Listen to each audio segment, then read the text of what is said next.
I call the special meeting of the Town Council on May 4th, 2026 to order at 6:30 p.m. Will you all please rise and join me in the Pledge of Allegiance? I pledge allegiance to the flag of the United States of America and to the republic for which it stands, one nation, under God, indivisible, with liberty and justice for all. Will the clerk please call the roll? Mayor Mitchum. Here. Mayor Pro Tem Algeen. Here. Councilmember Bailey. Here. Councilmember Davis. Here. Councilmember Debner. Here. Councilmember Loecher. Here. Councilmember Randolph. Here. You have a quorum. Thank you. Do we have any council members who wish to remove an item from the consent agenda or make any requests for modifications to the agenda? And if so, please raise your hand to be recognized. Councilmember Bailey? I am proposing some shifting in order, if there's no objection from council. I'd like to start off with the, after the zoning project discussion, move into the settlement offer from Councilmember Loecher's lawsuit against the town council, then public comment, the council complaint, the virtual attendance discussion, and then the FCPA hearing officer. So 6, 7, 13, 12, 8 in that order, if there's no objection. Agenda item 6 would come immediately in place where it currently is, or? Where it currently is. Okay, so we would go agenda items 1 through 7. And then. No, public comment, I would like that to be, wait, no, hold on. You said 6, 7, 13, 12, and 8. Oh, yes, thank you, sorry. Okay, so we're going to go 1 through 7 if there are no objections, and then we'll go from 7 to agenda item number 13, which is the council complaints. Mm-hmm. And then agenda item number 12, which is the discussion regarding virtual council member attendance. Yes. And then the FCPA. And then agenda item number 8, which is the settlement agreement. No, the hearing officer. Sorry, I don't have my glasses on. You are correct.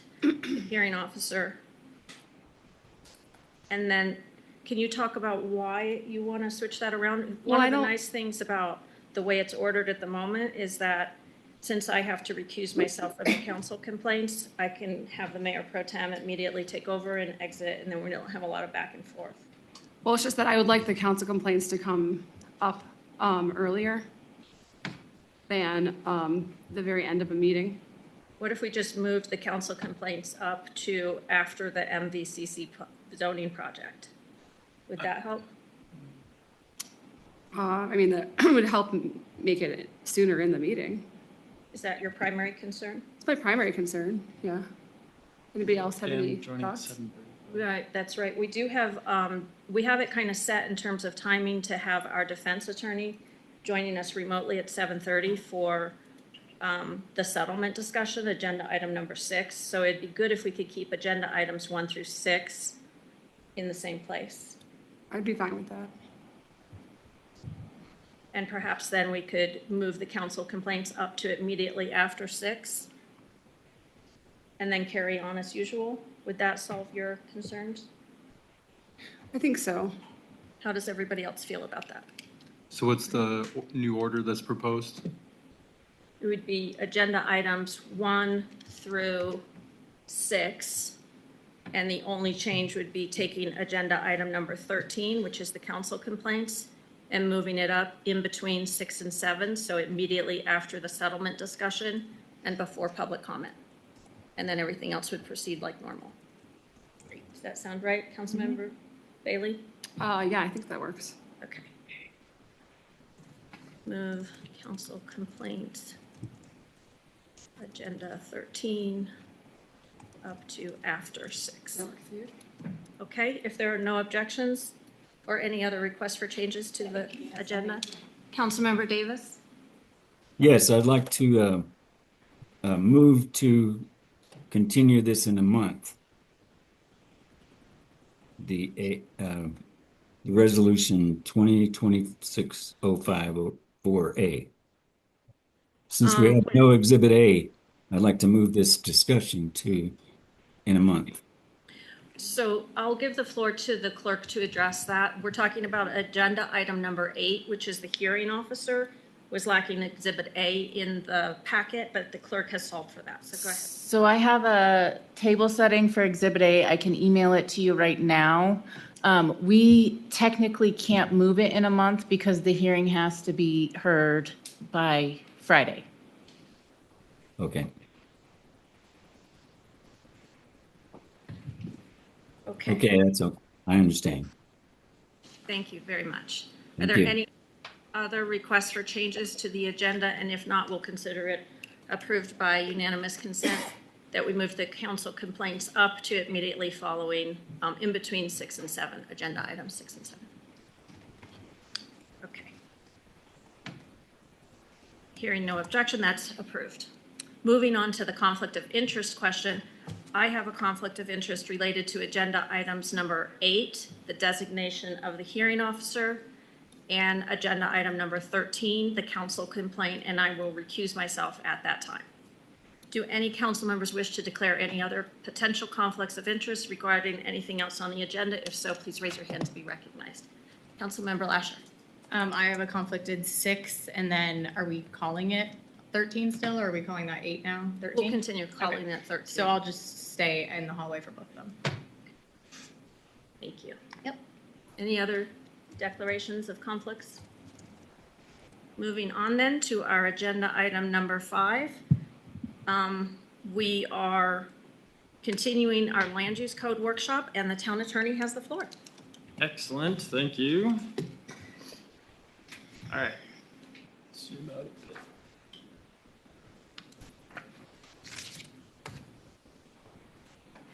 Okay. So we are starting today on Dimensional and Development Standards, Article 4. As a quick recap of where we've been, we've done the general provisions in Article 1. We've answered the question of what zoning district are you in Article 2. We've answered the question of what uses are permitted in that zoning district and with what use-specific standards in Article 3.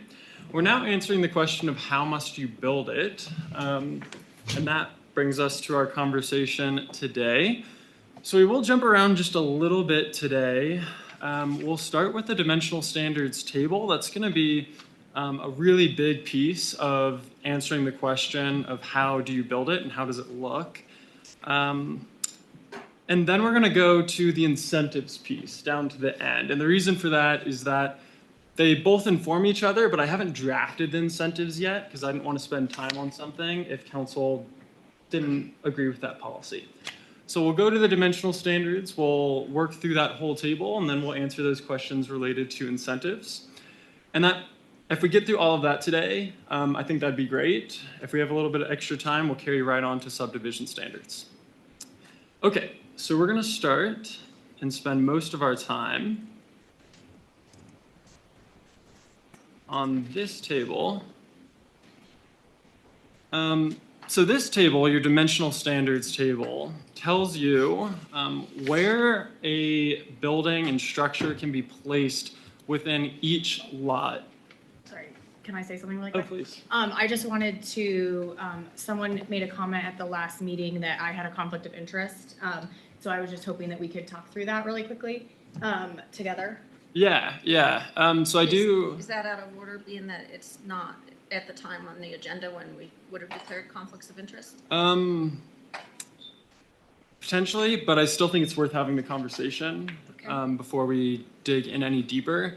And I'll just start by saying, like, being a property owner in the town isn't enough to create a conflict on a legislative matter. Typically, your elected officials are going to be property owners in the town. And so to me, having that sort of general interest in a legislative process doesn't amount to a conflict. So I don't have a higher conflict than any other council member at the table. As I understand it, Okay. just Thank being you. a property Just owner wanted to doesn't confirm elevate it. Yep. Okay, so we'll jump back to table 4.1, the dimensional standards. So these dimensional standards try to establish a clear progression in intensity from your lowest intensity district, that R1, the new MXN district, as a transition to your highest intensity in the MXC. And throughout, there was a lot of information that I pulled from the Fairfield and Woods summary analysis. So a whole lot, especially of this table, because primarily the recommendations they gave in that report related to dimensional standards. It related to where you can put a building on the lot. So a lot of those recommendations are included within this table. So as I was saying, you get an increase in intensity as you go over on the chart, starting with your lowest intensity in R1 and then up to MXC. So in R1, what this table is really setting up and what the standards will continue to compound on in this article particularly, is that this is really reinforcing a traditional single-family suburban district. It is working within your historic lots of records and basically trying to create a form that is very suburban in style. And I'll talk about that a little bit more as we go on. The MXN, you're gonna get a little bit more urban. You're gonna be allowed to take up a little bit more of the lot. You're gonna be able to build a little bit bigger with a little bit reduced setbacks. And then as we go to our most intense district in the MXC district, that's gonna be compounded quite a bit to allow for a more modern mixed-use commercial district. At the same time, these requirements create some buffering between residential districts and your lower intensity to your more intensity in the MXC district, and we'll talk about that a little bit more too. So again, what we're trying to achieve here in this table generally is a balanced approach. We're balancing predictability with flexibility. We're also balancing the approach of kind of reserving or trying to preserve a pretty large chunk of your current land use area. The R1 zone is by far the most significant zone as far as the amount of area it takes up in the town, but then still allowing for some flexibility as we get into those other zoning districts, MXN and especially MXC, to allow for some redevelopment opportunities on those corridors. So that's the goal. And so I'm going to go through these standards. I'm going to couple them. I'm going to explain each one. I'm going to show some illustrations for how this table could be built in practice, just for illustrative purposes. They're not binding. They won't end up in your regulatory code. It's not the only thing you can do. But just to show you some idea of how these standards might look in practice. And then we'll kind of resort back to how we've been approaching the rest of this project, which is we'll go through each one of these lines and I'll ask for any objections to each one of these standards. So we're going to start with a minimum lot area and a minimum lot width. So minimum lot area in the R1 and MXN matches your current lots of record. So when I'm saying lots of record, that's when you're initially platted, when your town was initially platted, that's the size of the residential lots in the town. So most of your residential lots are still that size. Many of them have been coupled with neighboring lots to end up with a lot that's twice that size. Now, we had a question earlier about this terminology difference of lot versus parcel. The legal term for something you can actually build on is a lot. A parcel can be a grouping of lots, but typically parcels are not buildable because it hasn't gone through the subdivision process. So this is kind of an historic issue in the town that we're going to try to work through in this process, but also just practically. And we've had those conversations with your building official a couple years ago, actually. Okay, so we're matching the current lots of record in R1 MXN, and MXC you get twice that size, so still a relatively small lot, but that's the minimum.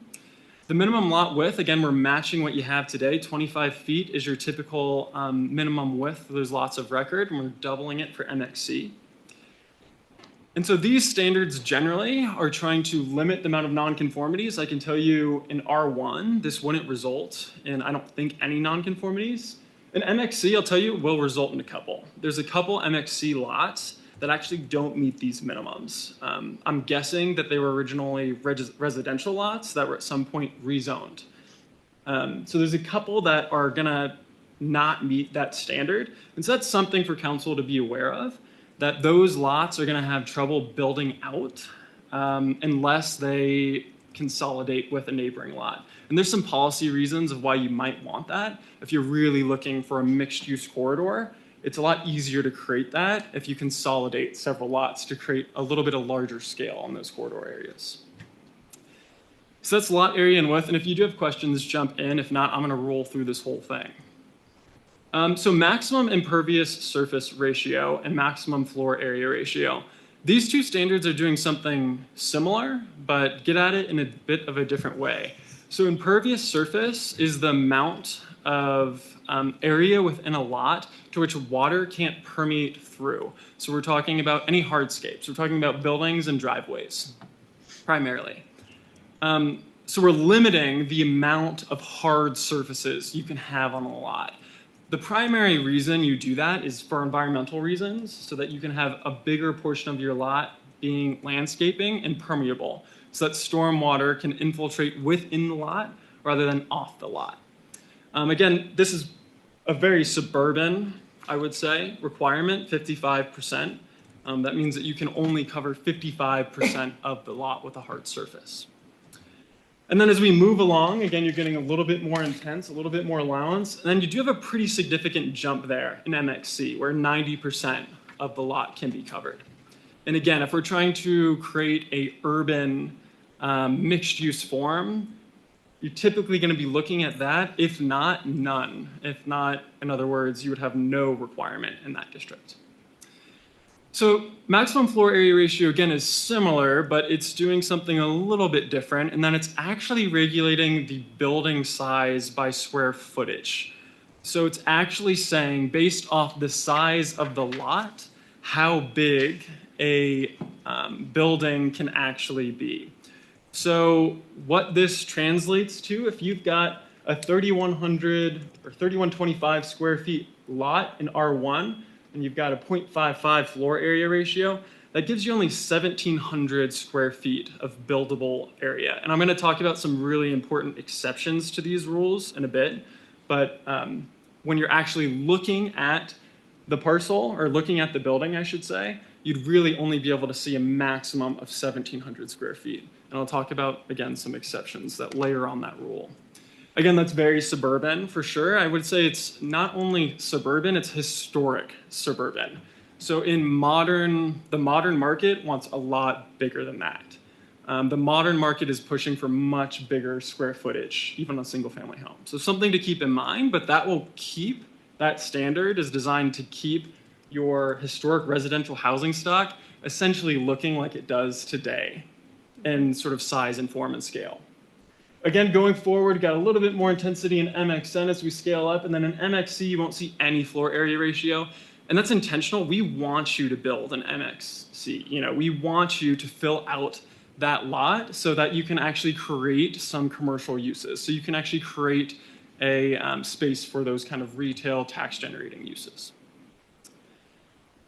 If there's no questions there, I'm going to keep rolling through. So minimum building setback. This is a lot easier, but I'll just introduce a couple of concepts here that are different. This is generally modeled on what you have today. They're not a perfect one-for-one. The piece that I want to highlight first is this separation of northern versus southern side. And so that came as a recommendation, as well as many of these items in the Fairfield and Woods report. And that really is to protect shading. And so you're trying to push the building to the southern side of the lot so that you're casting less of a shade on your neighbor, the building is. So that's why those standards are tailored in that way. And I just want to bring up one little note here. In the MXC, you'll see that there's generally no setback requirements, but this footnote's an important one. It creates a 5-foot minimum setback if a side or reared lot is adjacent to an R1 or MXN district. And so that's trying to create, again, that scale, where if you're next to a lower intensity district, then we're going to make you step down, essentially, your intensity a little bit. Can I ask a question? Please. One of Fairfield and Woods' recommendations was to create sort of a separate little zone in the middle of the lot where the height was different. Right. Is that something that you're recommending that we not do from his report? Yeah, I think it's a great question. Essentially, what the Fairfield and Woods report was saying is make them put all of the building size right in the middle of the lot, and that was primarily for shading. Of course, the effect that's going to have, unless everybody in town does it, is your backyard is what's going to take all that shade. And so I think it's a good idea. I don't think it necessarily comports to the development on the ground in the town. And I think it's probably going to have the opposite effect if we do it. So I kind of layered in Austin's suggestions from that report based off, the several years I've had sitting in these conversations. And so Right. it's not a one-for-one, but that's one standard where I didn't really take because I'm happy to discuss it. I don't think that will get you to the goal the town's looking for. Right. I was particularly concerned about that just because I think it had the potential to make the buildings look larger. I agree, because basically what you'd have is a very tall form Right. where it's all pushed towards the center. So it's like these tall boxes, essentially, rather than what you have today in your form, which is historic suburban development and 70%, and then a mixed-use corridor that was built in like the 70s. That's very auto-centric. Thank you. I have a question. Yeah. Are there any houses in town that are breaking like the rules that we had on the books now? Like, are they built using too much of the lot size or too tall or anything like that? I think that's probably a better question for your building official, but if I remember correctly, they actually did an analysis. They did. And found that there were not any. Yeah, I just really wanted on like the record Okay. that it was everything that's built is in code and there aren't any houses built out of code. Yeah, that's my 'Cause understanding. I feel like there's a lot of miscommunication about that. So. Yeah, that's my understanding is that Right. your building official did an analysis Yep. That's at least a correct. year ago or something. That's Yeah. correct. They did Okay. a full analysis of all the buildings and determined that everything had been built to code. And they added on new certifications for lot coverage, and height and setbacks. So that going forward, each one of those certifications have to be achieved before the occupancy, can take place. Great. Thank you so much. Yeah. Oh, sorry. I meant Councilmember Randolph. I was just gonna mention, it'd be very helpful, because there's 12 recommendations in the final report. If you could just highlight, as you're going through it, which ones you've fully incorporated or partially, would be helpful. So I can tell you generally, but like minimum lot area and minimum lot width, the general recommendation was like limit your nonconformities. So that's what we're doing here. Impervious surface ratio, they suggested we potentially add, and floor area ratio is another one they suggested we add. So those are both completely new, but the way in which they're added is not like a one-for-one of what you see there. Nothing is necessarily like a complete one-for-one of what's in there. I basically took the general recommendations and I tailored them kind of a lot more than what was recommended in here. But broadly, it's And why are we doing that? the tailoring. Yeah. Yeah, that's a good question. I think for me, when I look at your zoning districts and creating this scale, and when we talked about this in the zoning district's initial workshop, it was this idea of creating a slow step up from R1 to your commercial corridors. So really what I did was introduce a lot more tailoring to create that step up. Okay.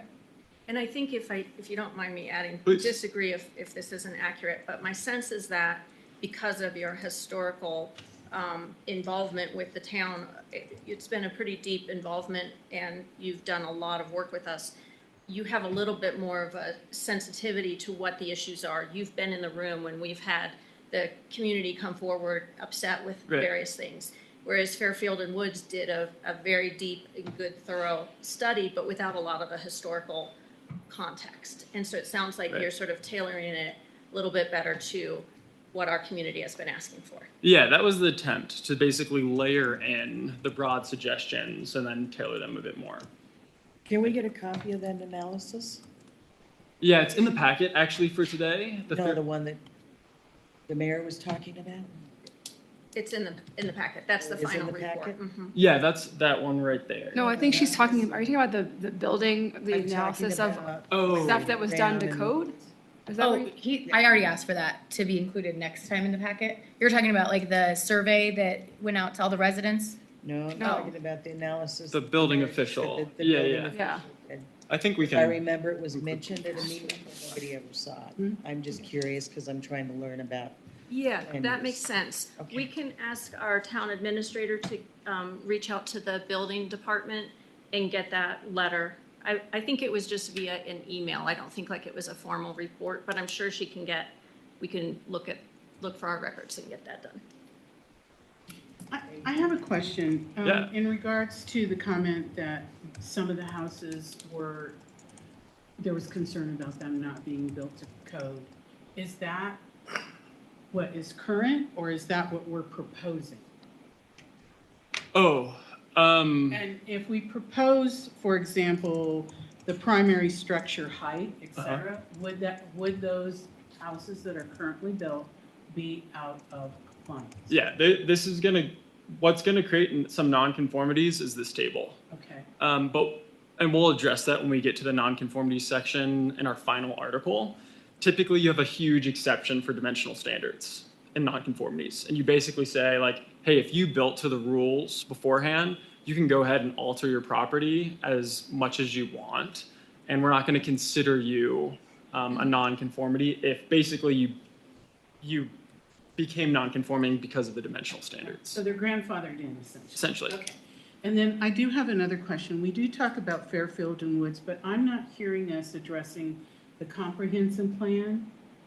And I'd like to ask why we're focusing just on the Fairfield and Woods survey as opposed to incorporating other concerns like the failed moratorium or the comprehensive plan.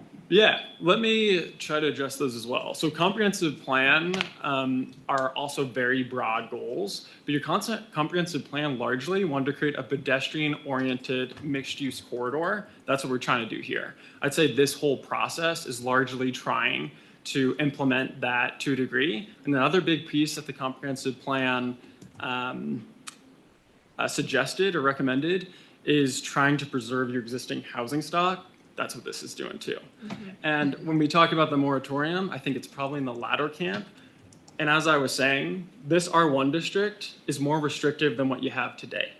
So if you're trying to push away the incentive of redevelopment and scrape and rebuilds, this is how you do it. Okay. The comprehensive plan also really talked about sustainability financially and the commercial development that could be engendered by this, if it passes, would be supported. Yeah, absolutely. And I relied on that Fairfield and Woods plan because it was the first time you actually got a real suggestion of like, hey, here's what your code says and here's what we recommend. Whereas the comp plan was much broader. It's talking about policy related kind of implementation. Please. Another question I have is in regards to the MXN, can you I have a question about where clearly on the map that we have, the map that has. Zoning map, yeah? Yeah, where on the map it does the mixed use with the 36-foot height, where is that? What's appropriate for the 36 feet height? Yeah. That's what I'm a little confused about. Yeah, it's a great question. Can I come back to it after I finish out the Yes. table? I think a little more context might help, and then I will absolutely show that. Thank you.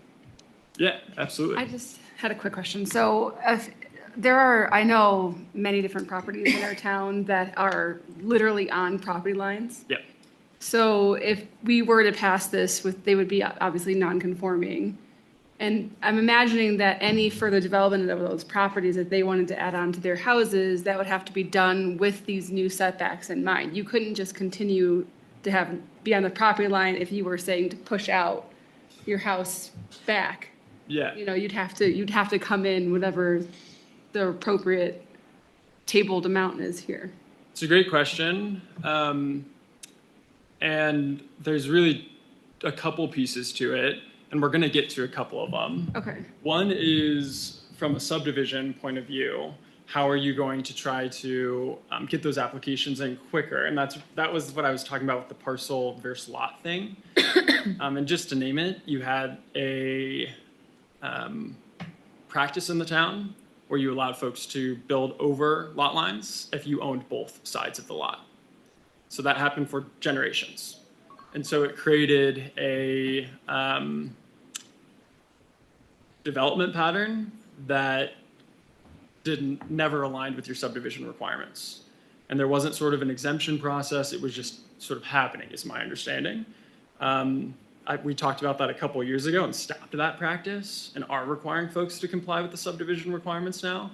But I think there's going to be ways we can sandwich that into this process to make it a little bit easier for those applicants, and I'll talk about that. As far as your nonconformity question, the answer will be, it depends. And we'll talk about that in the procedures chapter in the very last workshop. Okay. But nonconformities, you got the general rule absolutely right, but where you get a lot of exceptions is this table. And a lot of times you don't want to disincentivize the type of development that you want to see. If folks want to build a porch, for instance, but they're already over their impervious surface ratio because they got approved under a previous land use code, typically you want to allow some flexibility for those folks. So we will get to those questions. Okay. And if I don't answer them throughout really the next workshop and the one after, please flag them for me again.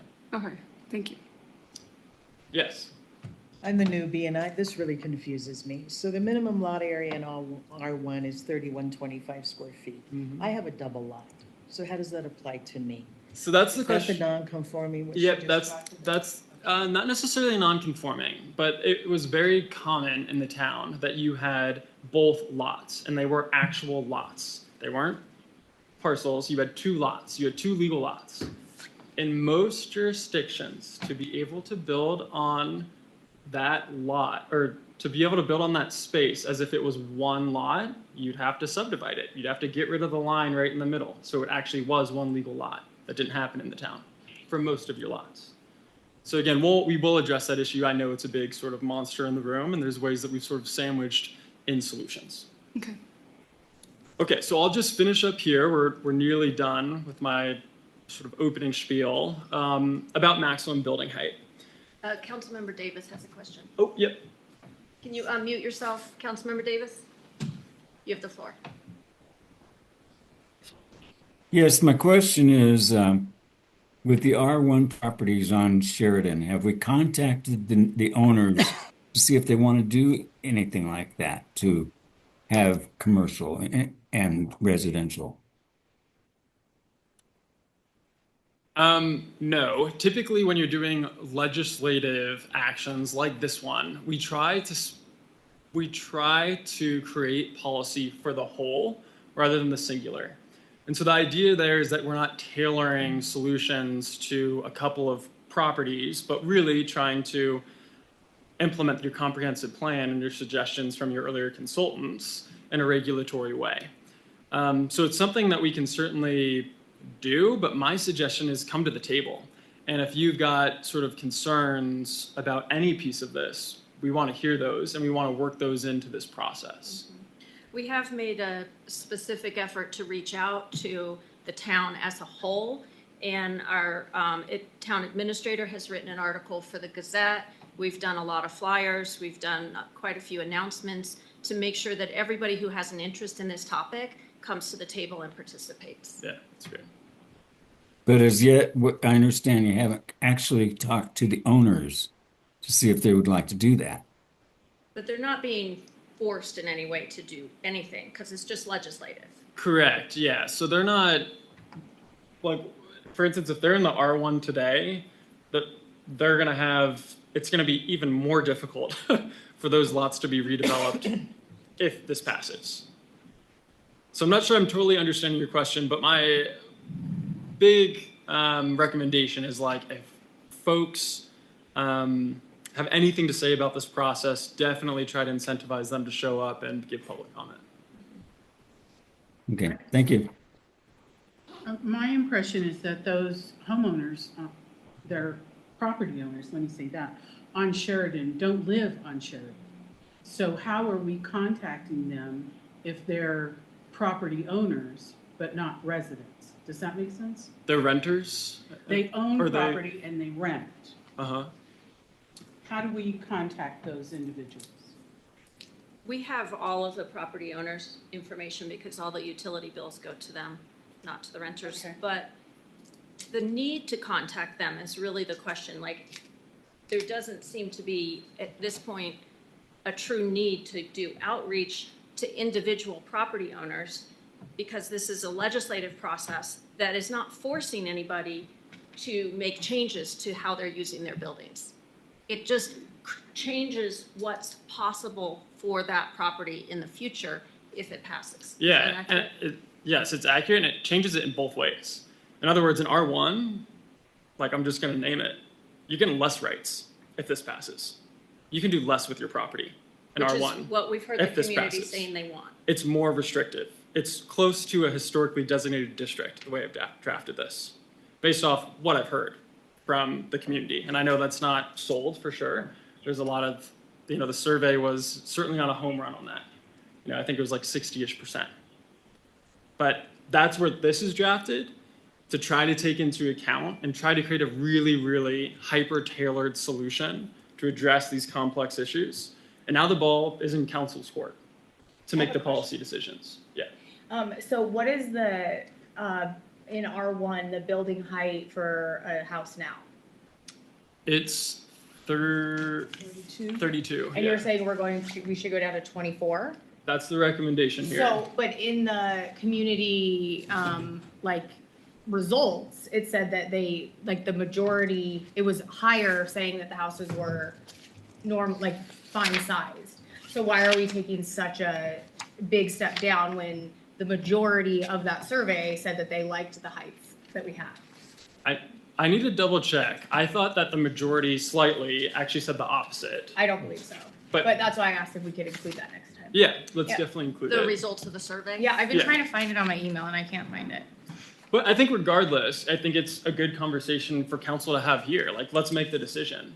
So let me just get through this really quick. I'm going to put a pause on questions because I think it will make more sense if I'm able to sort of finish out this table and then give you some ideas of how this might look. And I have till 7:40 or maybe. Okay, so 7:35. Okay, 7:35. Okay, so going to primary structures, yeah. So we split up structure height in two ways, primary versus accessory. So you'll see basically 2 stories in R1. You'll see 3 stories for the principal structure in MXN, 2 for the accessory. And then here in MXC, you'll see another tailored approach. And again, largely based off the Fairfield and Woods report. If you're adjacent to West 44th Avenue, you basically get another story. You can go up to 4. All other areas in MXC, you have 3 stories. And the idea between that, behind that extra story was that all of the shading would be cast pretty much on a roadway. So it would not create a big shading effect on residential properties. May I share the survey results with the council? Oh, sure. I'm going to email the survey results to everybody in council. Okay, and so let me just show you again, just for illustrative purposes, how this might look. Okay. Oh, hold on, I've got to unshare and then reshare.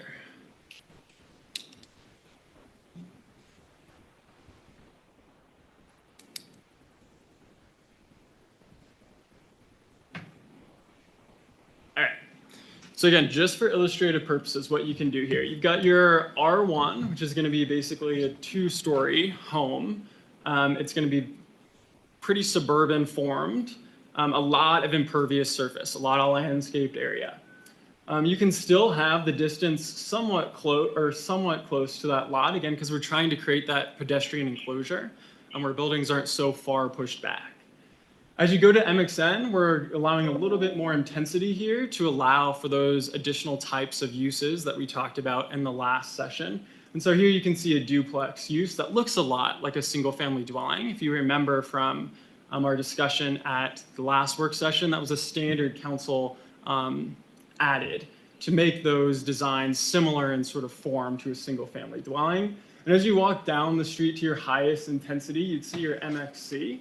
And that really would be your highest intensity on most lots. Again, on 44th, you get a little bit of a bump in height. And the idea there is that it's really a much more urban form. And as you're walking down the street, it kind of becomes more and more urban. The other way goes more and more suburban. And there's other sort of elements that are intertwined here that we'll talk about later, so we can come back to this graph as needed. In this sort of middle column or middle row here, you can see sort of how impervious surface and floor area ratio work together. If you've got your typical 25-foot width lot, to be able to get to 3125, you need 125 feet of depth, and that's your standard lot of record in the town. You can see how those pervious surface and impervious surface areas kind of look as a ratio, and then as you go down in intensity, you can see how the impervious surface area becomes a little bit more, the higher, or you allow a little bit more. And same with floor area ratio, we are allowed to take up a little bit more of the lot with a structure. So I just want to show you that for illustrative purposes to kind of bring all of these concepts together, because I know it can be really hard to tackle a lot of these planning concepts just on paper. Can I say something? Oh, sure. Okay, just the results from the full community, not just, oh, dang it. It was, should the town limit the size of new or expanded homes beyond the current rules? And it was 50.7% said no. And then do you think the current size rules are too strict, was 35.2%, and not strict enough was 32%. So both of those were that they were not limiting the size and that they were too strict already. So I was just curious, off of remembering this, like why we're going down such a big jump when the town as a whole voted this way. And then I also had another question about, are we considering the high water table? Because closer to 44th, it has such a high water table that you cannot do a basement. So are we taking that into consideration into these building standards at all? We certainly can, but let's take one at a time. Okay. And I think really those are great policy arguments for why this table should be changed. Mm-hmm. And I'm not sure, I was going to go sort of line by line and do the objection. Yeah. And I think that's probably still the most efficient way to do it. So it sounds like when we get to sort of primary structure, raise that objection and let's talk about it to see if we need to increase the heights. Yeah, I just That- want to go for like what the town as a whole voted for, not just what like individual people want. Yeah, I need to double check that. I Yeah, must have got it it's right wrong. here. I thought it was like a little over 50 or something. Yeah. Yeah. I think the comment that the town as a whole is an exaggeration. I believe it was 63 residents who participated in the survey. It wasn't 511. But everyone was invited to. But it wasn't an overall survey, town survey. That's a misrepresentation. It was a small percentage of residents who participated in the survey. 63 residents did. And we also had equally, 57 who participated in the comprehensive plan. And also, I believe it was 109 who signed the moratorium signature of their specific recommendations. So if we look at the three components, then we can have a discussion. But to solely look at Fairfield and Woods survey, I think is an unfair viewpoint. We need to look at everything collectively. Yeah, and that's certainly been my approach. But let's go through this one at a time. So let's start with minimum lot area. I'm not going to go district by district. You tell me any objections on minimum lot area. I have a feeling where we're going to get the objections, but let's start with each one. Minimum lot area, anything here? All right. Well, what is it now? It's these. Oh, okay. I think I lowered, I would have to double check. But I gave you the cross references in my email so you guys can sort of check along the way, and I can provide those separately as well. But again, this aligns with your lot of record. Mm-hmm. Okay, so minimum lot width, any objections there? All right, maximum impervious surface ratio, and this really does play to the urban form as well. Mm-hmm. So it kind of plays to your issues. So any objections there? Well, yeah, I mean, I just would like to be going off of what people who were, 60 people or whatever, it's like the people who cared the most were the ones who filled this out. So to me, it seems if we're just doing, what we want or whatever, that doesn't seem like we're taking, we paid Fairfield and Woods to do a survey and, we couldn't force people to do it, but clearly the people who filled it out were the most passionate about it. So I would like to stick with what they want. And I'll just say the impervious surface ratio wasn't something they actually said in there, the actual percentages, but I think we should talk about them. My point was it gets at your larger point of sort of whether we're going for a more suburban form or an urban form. This impervious surface ratio is definitely more suburban, especially for R1. So I guess any objections there? I have just a comment. Oh. I guess I'm just going to share my approach. So my approach is to get through this tonight because we will have opportunity later on through this project to kind of revisit. Because it's definitely going to take me, with just this weekend of working, it's going to take a lot more time for me to cross-check what our current code says, what the survey says, comp plan, moratorium. So I'm just kind of taking it, bite size right now, just to get through it. Sure. And then I'm going to spend the next few weeks just deep diving on it. So if that's helpful.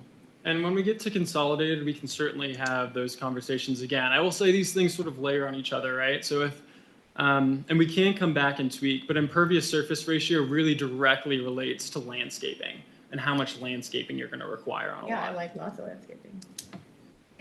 So when Fairfield and Woods came out, they were very open and said residents could contact them, and when we tried to, we were told no. That it was shut down by the mayor, and they didn't want to hear any comments from us or concerns. So I'm not sure if this, yeah. I just So wanna let's take a mention step back. Let's maybe, I'll own this, right? I've been trying to give you sources. I thought that was sort of a previous direction from council. Let's step away from the sources. Look at the standard. What do you want the standard to be? Is this the wrong standard or the right standard? That's the question for council. Not where it came from.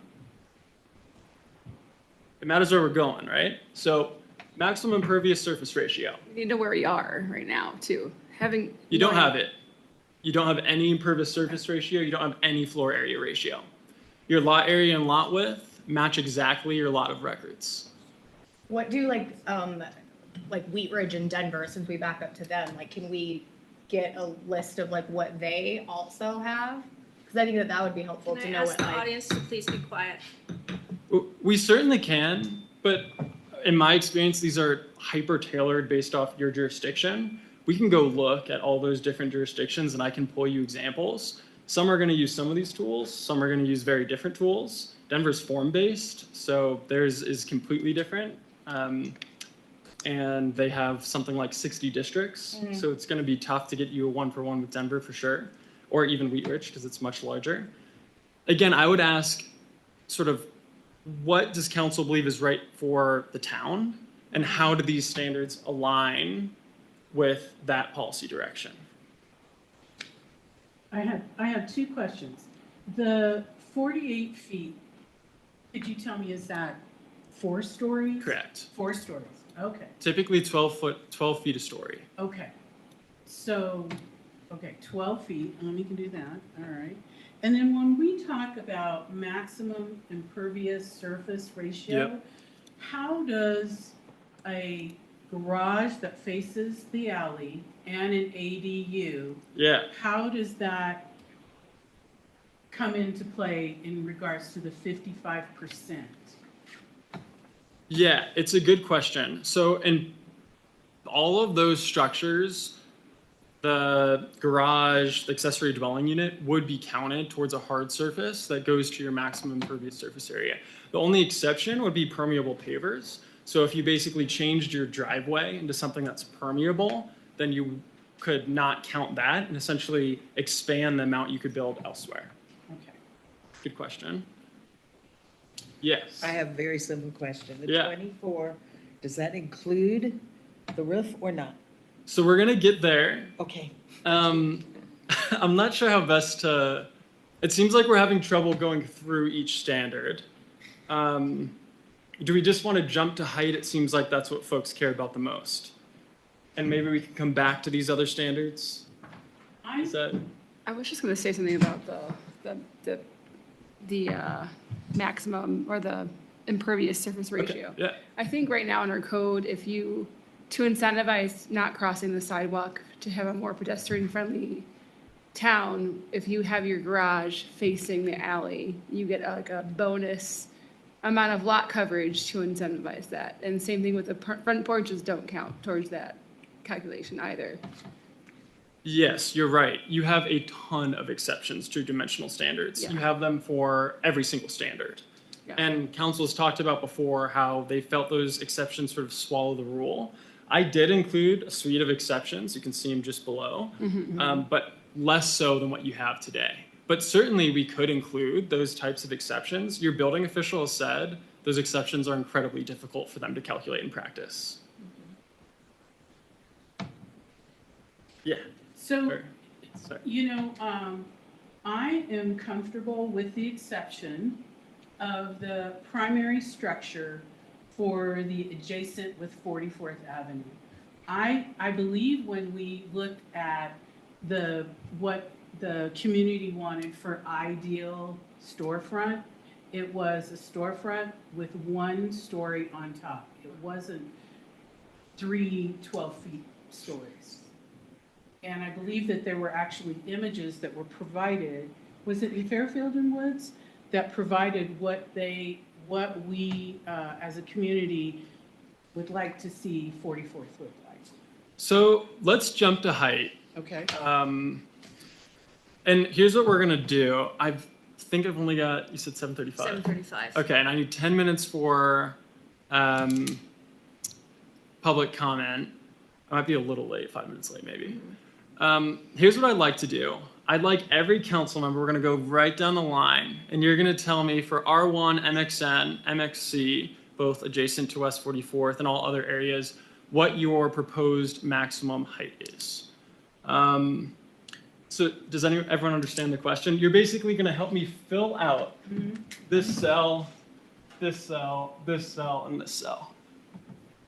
So Fairfield and Woods identified a lack of definition for the half story. Could you maybe speak to that before we go through the? Yeah, so we got rid of the story definition because it wasn't defined. And so you just regulate by feet measured from grade. Yeah, good question. Councilmember Randolph, can I start with you? Sure. All right, so you're gonna just take me from R1 to MXN to MXC adjacent to West 44th, and then all other areas in MXC for maximum height. 24 is good, Okay, 36 is good. I don't like the 48. I think it's too big. where would you go? How many stories would 36 be? 3, And 2 stories would be? 24, I'd probably go 3 stories. 36, okay. Thank you, very helpful. Councilmember Devner. 24 for R1. Huh? I actually prefer 24 for MXN, and then 36 for MXC. Gotcha. I would say 36, 36, and 48. Okay. 48 for both areas in MXC or just adjacent to West 44th? Both. Okay. Thank you. All right, we're going to go online. Councilmember Davis. Can you, yeah, great. I would say 24, 24, and 36. 24, 24, 36 across the board in MXC. Yes. Excellent. I would say 24, 24, and 36 across the board for MX. Gotcha. I think 48 is still a little much as well for the MXC. I think I would go with 36. So left or right if you could. Oh, sorry. Yeah, I just jumped to the one that I was. I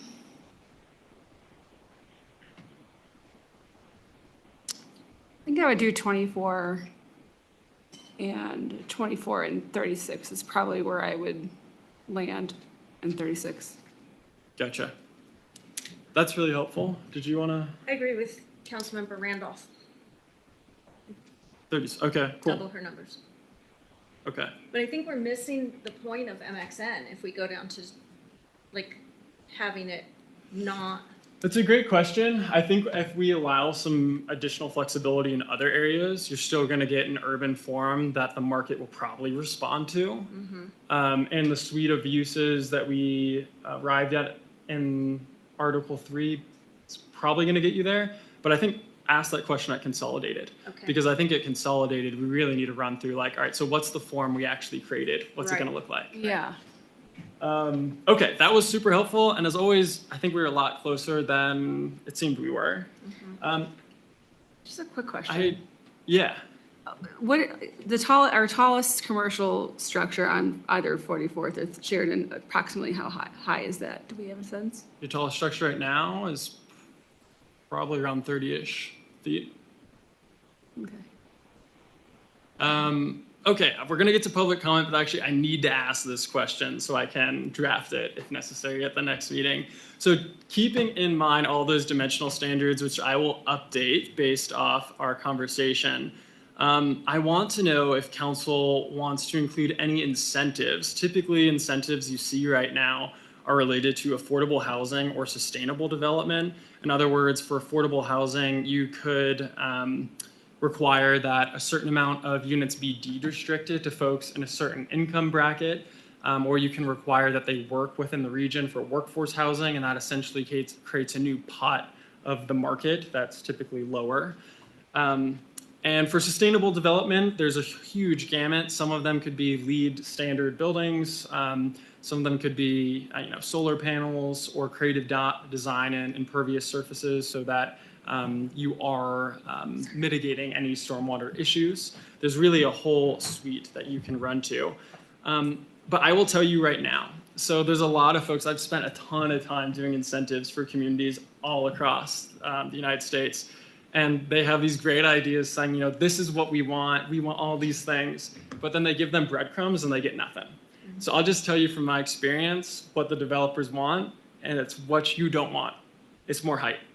So if you give them an extra 12 stories, they'll put affordable housing there.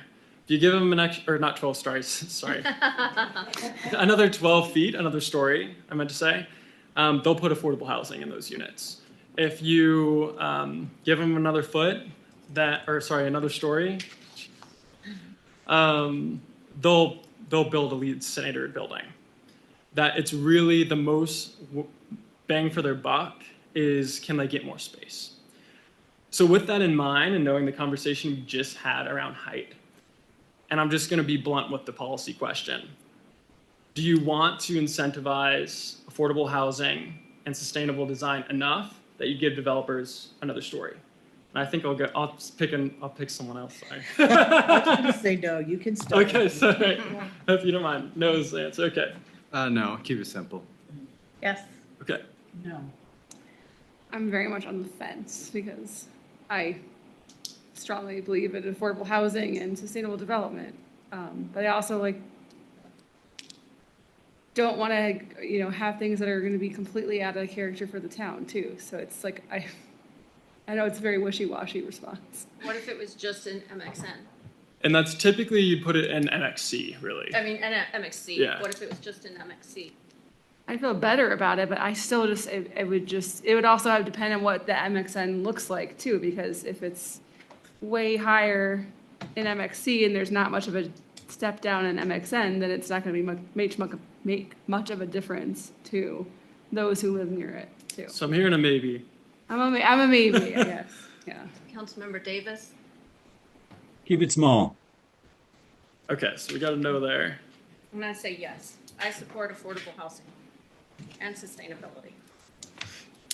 And Councilmember Elgin? I said no. Oh, sorry, I That's missed okay. you. Okay, well, that answers my question. Thank you. Okay, let's get to public comment. We're running just a couple minutes behind. But and thank you guys. I know that's contentious. It's not an easy thing to do.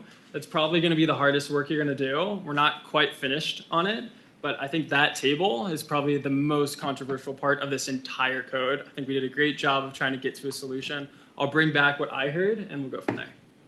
Thank you. Thank I mean, really a good job. Really, Thank you. really helpful. Appreciate that. The illustrations and being able to be flexible and work with council the way that you did. Very, very helpful. Thank you. Thank you. I appreciate that. We moved our public comment mic over to the staff table because the cameras are not switching to this other camera.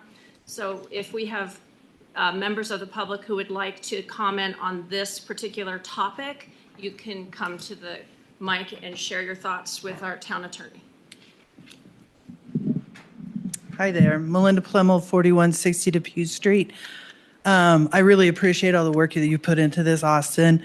And I also really appreciate the fact that the majority of the council is considering all data points. I found the Fairfield and Woods study to be really thorough, but the survey, I think it's probably the weakest point we have. 35 people. That's what we're talking about. 60%. No, that's what I'm telling you. It's 35 people. So thank you. Thanks. Thank you. Any other comments for the workshop topic? I'm already out of time, so I can't take it back. I'm sorry. Here for, sorry, let me get myself back here. We're going to move on to our agenda item number 6. It's 7:30. So we do have 5 more minutes. Oh, do we? Yeah. Okay. Well, up to all of you, I could show one more graphic if it's helpful. Yeah. Do And we I'll kind have, we don't have, Mr. Harvey is not available yet. Okay. Is he on yet? Ms. Campfield? Oh, he is. Okay. It's up to you. You still have 5 more minutes. I'll just show 4 one more minutes. graphic. I'll just take 2 more minutes just to illustrate from a different view. And this will look different based off what you all just decided. But again, these graphics here, I think are really helpful of showing FAR, the floor area ratio, and really where you can put a building and how much building you can put in each district.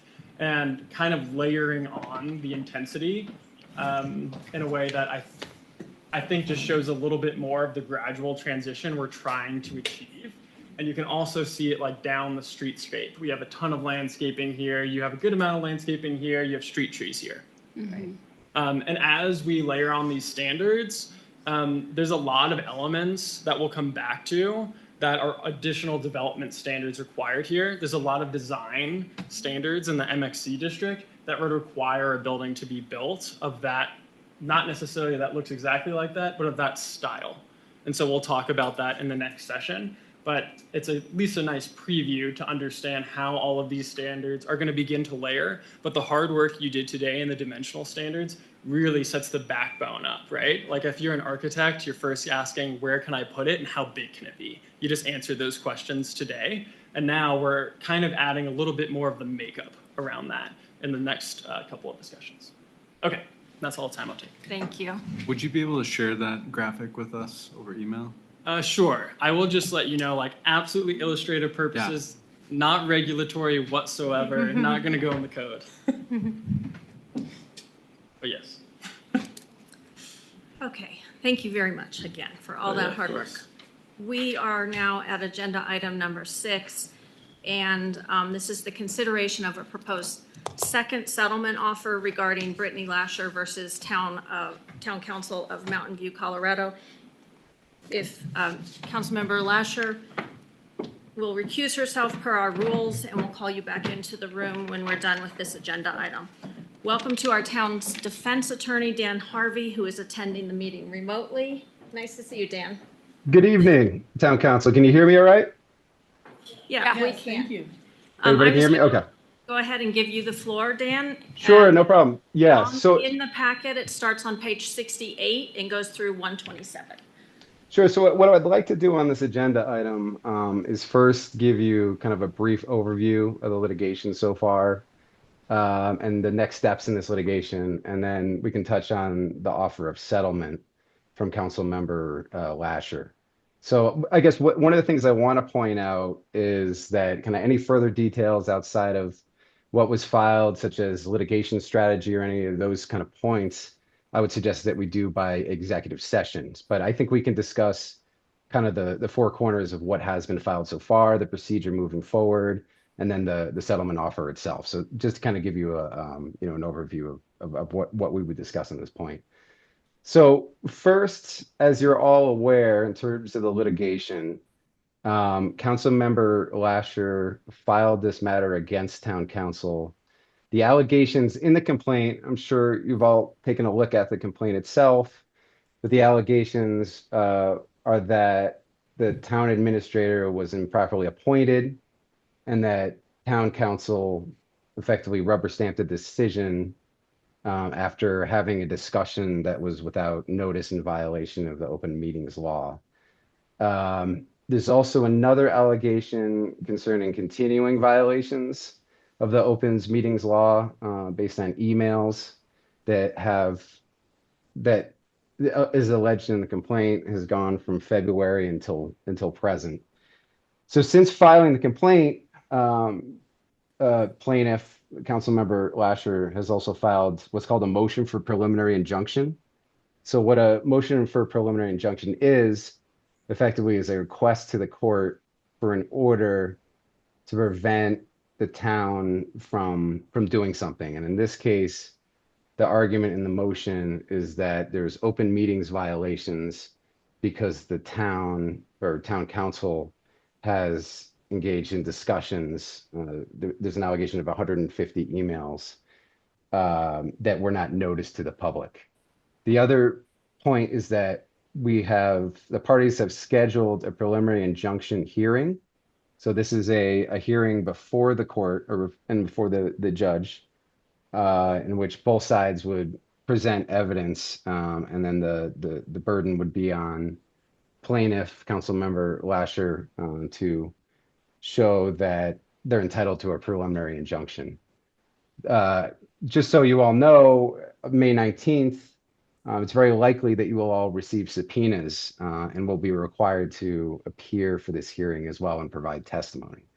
So that's kind of an overview of, I guess, what has been filed so far. On Friday, we filed 2 documents. We first filed a response to the motion for preliminary injunction, and you can see our position in the response, stating that the open meetings violation did not occur with one-way emails to and from the town's attorney, absent any exchange or give and take among city council members. As you're all aware, open meetings law requires that if there's any meeting among 3 or more members discussing public business, there needs to be proper notice. However, you can see our position. We don't believe that an open meetings law violation has existed. And we also believe that those emails are subject to attorney-client privilege, which is also why we filed a motion for protective order, which asks the court to issue an order that prevents the use of these attorney-client privileged emails back and forth between the town attorney, Austin, and his client, which would be town council.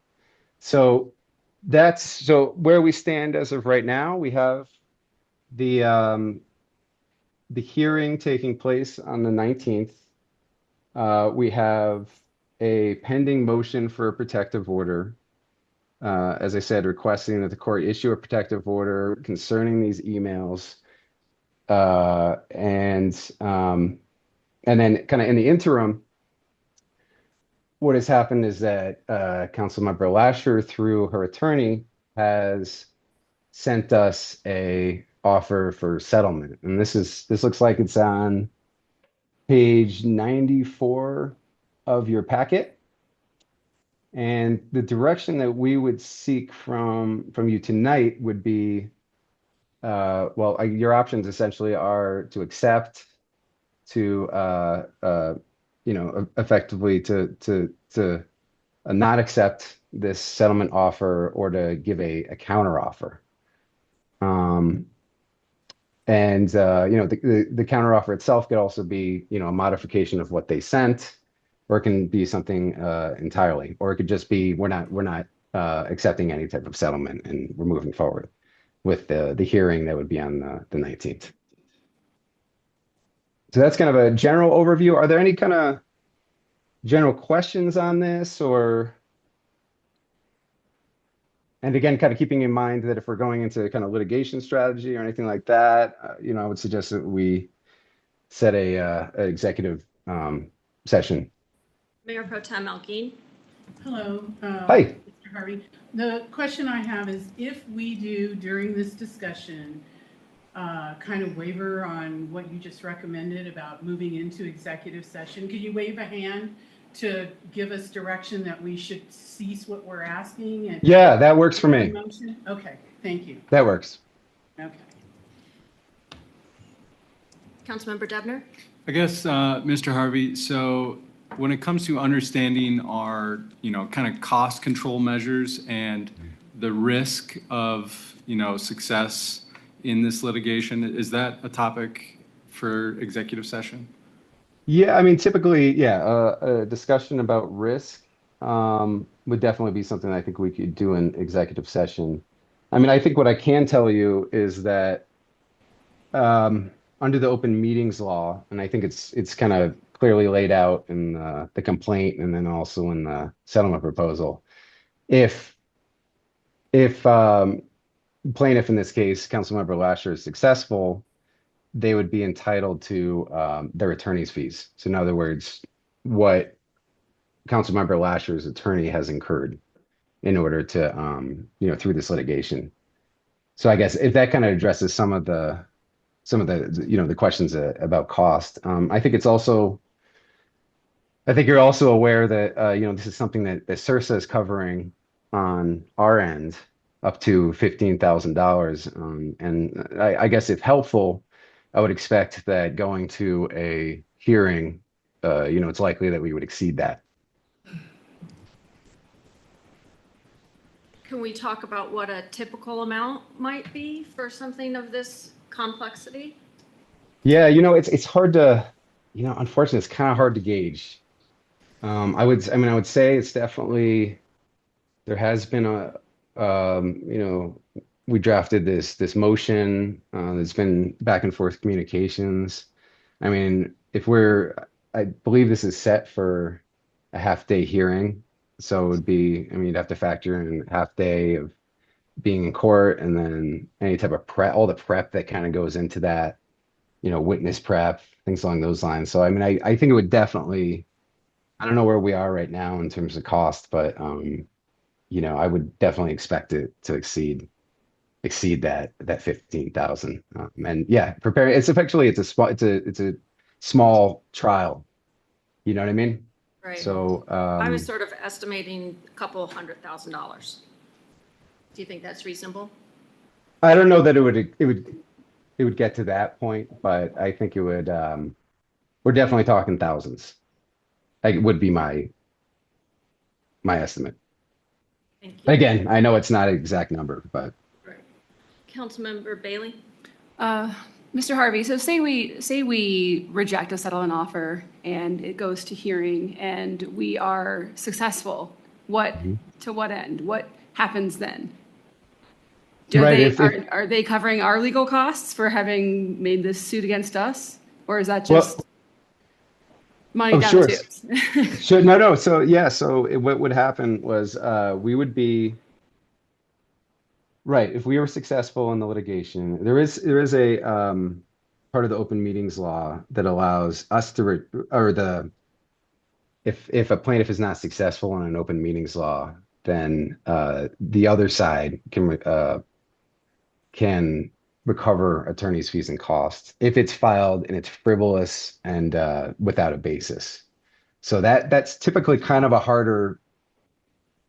That's kind of a high bar to prove frivolous, but it's possible. But the most likely outcome, I think, would probably be that the court would rule in our favor and effectively this would go away.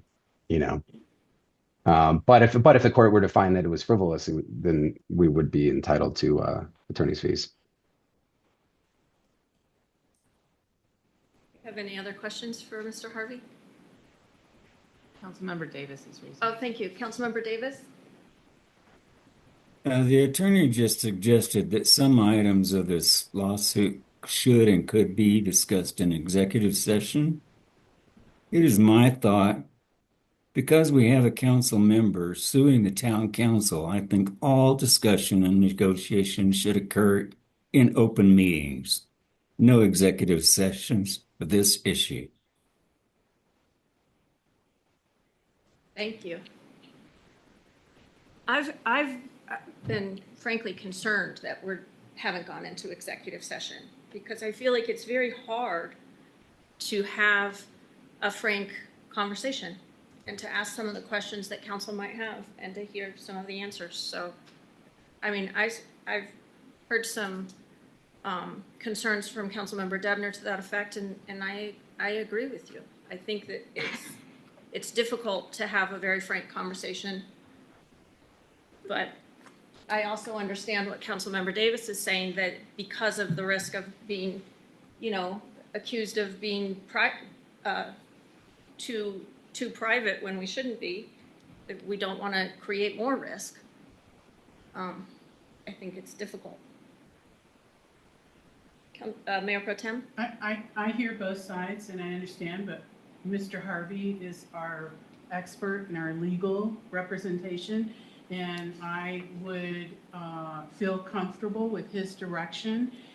I would like to have that in open meeting, but if you feel that by sharing information could damage our case or could change some components and it needs to be moved to executive session for the betterment or for the protection of the town, then I would go with your recommendation. You're directing that at me, Councilmember? Yes, sir, I am. Okay. Yeah, I mean, it's certainly, I would say that it is town council's decision. If there's more details that you would like to discuss, I mean, I think, like I said, I think I can speak tonight in open meeting to the extent that a lot of these items are already addressed in these documents that were attached as part of the agenda. I mean, I think that what's in the agenda right now, I mean, you can see, the town's position based on our response to the motion. You can see our position about attorney-client privileged information, and then also some of the settlement offers. So I think we can certainly discuss those aspects without issue in open meeting. I mean, I think, but I guess the only caveat I think would be that if we're talking, litigation strategy and kind of going deeper into liability and things along those lines, then that's something that I think should be an executive session. So, but ultimately, I think it's town council's decision. Councilmember Bailey? The way I read the documents in the packet, it was that if this were to be successful at a hearing, it would rewrite state law in a very large way, and it'd really impact just about every municipality in Colorado. Is that a safe interpretation? Yeah. I mean, you're talking about our response that we Yeah. filed. Yeah. I mean, that's our position. I mean, the motion for preliminary injunction is really targeted at emails between the town attorney, Austin, and his client, which is town council. So, and it's common practice among municipal attorneys and state attorneys that one-way email communications, and especially concerning legal advice, is not a meeting for purposes of the open meeting law. So, that's the way. I mean, our firm, we're municipal attorneys, Right. and that's the way we conduct business, and that's the way we advise our clients. And I think if this interpretation is taken, I mean, that's going to kind of revamp how us as attorneys advise our clients. I mean, and it's going to also cause a lot more issues in terms of meetings and how many things we schedule for an executive session, and it's going to, yeah. So we don't believe that open meetings law is interpreted in that way. Just a follow-on question to that is, I mean, it seems as though Councilmember Loecher has taken privileged information and shared it with a party who is not a member of the council. Is that a violation of the law? I mean, I feel like that's breaking a law, because she, as a one member of this body, can't just unilaterally decide that she's going to waive privilege and share information with other people. Isn't that illegal? Yeah, so I mean, that's what we're arguing to the court. We're arguing to the court that I mean, she's entitled to like Councilmember Loecher is entitled to these attorney-client privileged documents in her capacity as town council member. But once that's shared, the town council actually needs to vote to waive that privilege. So what we're doing, and just to be clear, what we're doing with this motion for protective order is we're basically telling the court that we don't believe that Councilmember Lasher should be collecting these documents and then, distributing them to her attorney because those are privileged documents and those are the town's privileged information. And so that's why we're asking the court then to weigh in and put an order in place that says you can't do that. And one of the things that we are doing is we're asking the court for that, and then we'll also, if they don't end up granting it, we also have an option to take it up to the Supreme Court for them to weigh in also on attorney-client privilege documents. Is the hearing on May 19th, if that moves forward, is that to hear on both the protective order and the preliminary injunction? So it's hard to tell because a lot of times, our hope is, and what we would like to happen is that the court weighs in on the motion for protective order before we go to the hearing, because at the hearing, we don't want these emails to be used as exhibits, even if just the title of them are the rest of it is redacted. So I think what we're going to try to do is we're going to try to push to get some kind of resolution on that point before we go to a hearing. But the hearing itself is going to be having to do with this preliminary injunction hearing. So this is basically whether there's been open meetings law violations, and if the court should issue an order to tell the town to stop emailing without noticing a public meeting. That's the primary purpose of the hearing.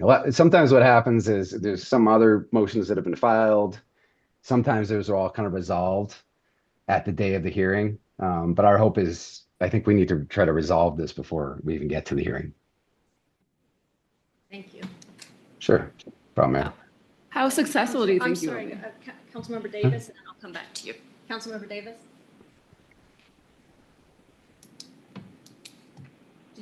There you go. Thank you. As I recall, there was an event a couple of years ago where there were similar questions with town council members and the attorney having discussions. How far back can we look at this type of issue? I guess you mean for purposes of this case? Yes. Okay, so the case itself, the motion that was filed by Councilmember Lasher goes from February basically until present day, right? So those are kind of the emails that are going to be at issue during the hearing. If that does that answer your question? Yeah, are there any other cases that are similar to this? Yeah, well, so there's definitely cases on the open meetings law and having to do with what constitutes a meeting. In terms of emails, there are some cases that address emails. There isn't anything exactly on point that I've seen from my research. But our argument is that the language that's already in the law, the statute is in and of itself says that there's not an open meetings law violation. Councilmember Bailey? How successful do you think you'll be in getting a ruling on that protection order before a hearing date? Yeah, so that's hard to tell. Unfortunately, courts don't really operate on, they kind of issue orders whenever a lot of times when they get to it, so it's kind of hard to gauge that. But I think the only thing we can do is if we haven't gotten an order yet the other thing is to keep in mind too, is that we filed this motion, and typically when you file a motion, the other side has the right to also respond to it. So what a court will do is they'll actually wait for a response as well. So it's likely that if we did get any type of a ruling, it would probably go up almost to the date of the hearing. Just so it would allow a certain amount of time for Councilmember Lasher's attorney to respond to our our motion, and then ultimately we also get a reply. We get kind of a reply to the response. So to answer your question, I think it's hard to tell when we'll get a ruling on this. And if we do get a ruling on it, it will probably go right up until March 19th. Is kind of my guess. But again, we don't know. So how is council feeling in terms of the second settlement offer?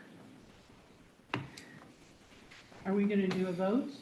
Is that what we're What do you doing, or are think, you just Mr. asking Harvey? for our Is- opinions? Do you want to hear from them on that second settlement offer, where they're at right now, if they want to go schedule an executive session, or if they'd like to accept the settlement offer or make a counter offer? Yeah, I think what would be helpful, at this point is if, we could get direction on this is acceptable. Do we want a counter offer, or do we just kind of want to not accept this entirely? I think that would be kind of the direction that would be helpful at this point. Can we start with Councilmember Davis? Since we don't very often start with you, let's try to go in sort of a different order. How are you on that question, Councilmember Davis? I don't think we should back down 1 minute. How do you feel about the executive session after this I conversation? think everything should be in the open. Okay. Thank you. Councilmember Bailey? I stand by my first reaction to the first settlement offer, that we didn't do anything wrong. And in fact, I believe that Councilmember Loecher has violated the law by sharing privileged information. So no, Would you like to try to schedule an executive session? I don't know what that would do. I mean, if our attorney advised us to do so, I would be willing to entertain that. Mayor Pro Tem? I reject all offers, and I would go to executive session if that's what your recommendation is, Mr. Harvey. And Councilmember Debner? I guess my primary concern is the lack of cost control, depending on how long this drags out. So I guess I'm probably in more support of a settlement than the rest of the board for those reasons. Also, am very interested in an executive session just to understand the litigation strategy and the liability. I think it would be wise for us, before we make the decision in this matter, to have the full scope of understanding. The legal system's complicated. There's reading these documents. Those are hard to digest. And I just think executive session would be probably valuable, so we can come out of that and make the best decision for our constituents. And one thing I would say too, and sorry to interject, is that if council decides they want an executive session, I would suggest that we do that sooner rather than later, only because we're only a few weeks away from a hearing here, and I think either a special meeting where it's called or whatever is, I guess, kind of easiest. And I guess the other remark regarding the second settlement offer, it just kind of is a little bit of a red flag to me that we would admit publicly that we made errors. It just seems really not standard for a settlement agreement, from my understanding, but I'm not a lawyer. Councilmember Randolph? Do not accept it. Where are you on the executive session? I'm split. If Mr. Harvey, is that correct, says we should have one, we'll do one. And I guess I would just defer, I know I'm deferring back to you all. I would say, here's what I would say. I would say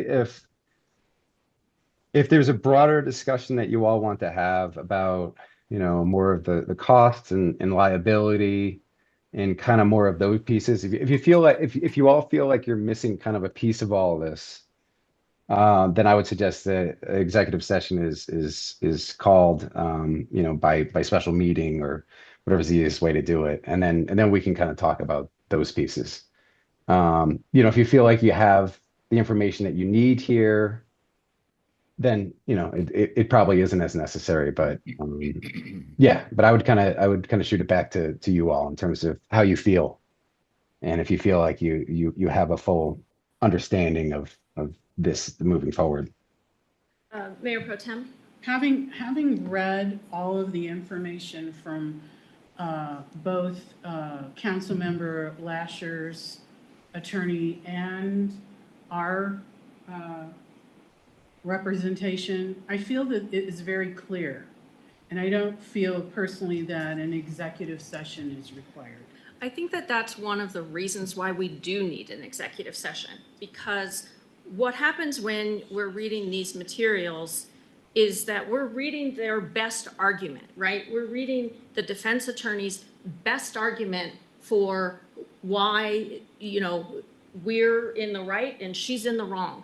And the job of the attorney is to put forward that very vehemently. In executive session, counsel will hear what the risks are. And we cannot hear that in a public meeting. I don't feel like counsel has all the information. I feel that pretty strongly, but it is your decision. I appreciate your opinion. Again, it is council's decision solely.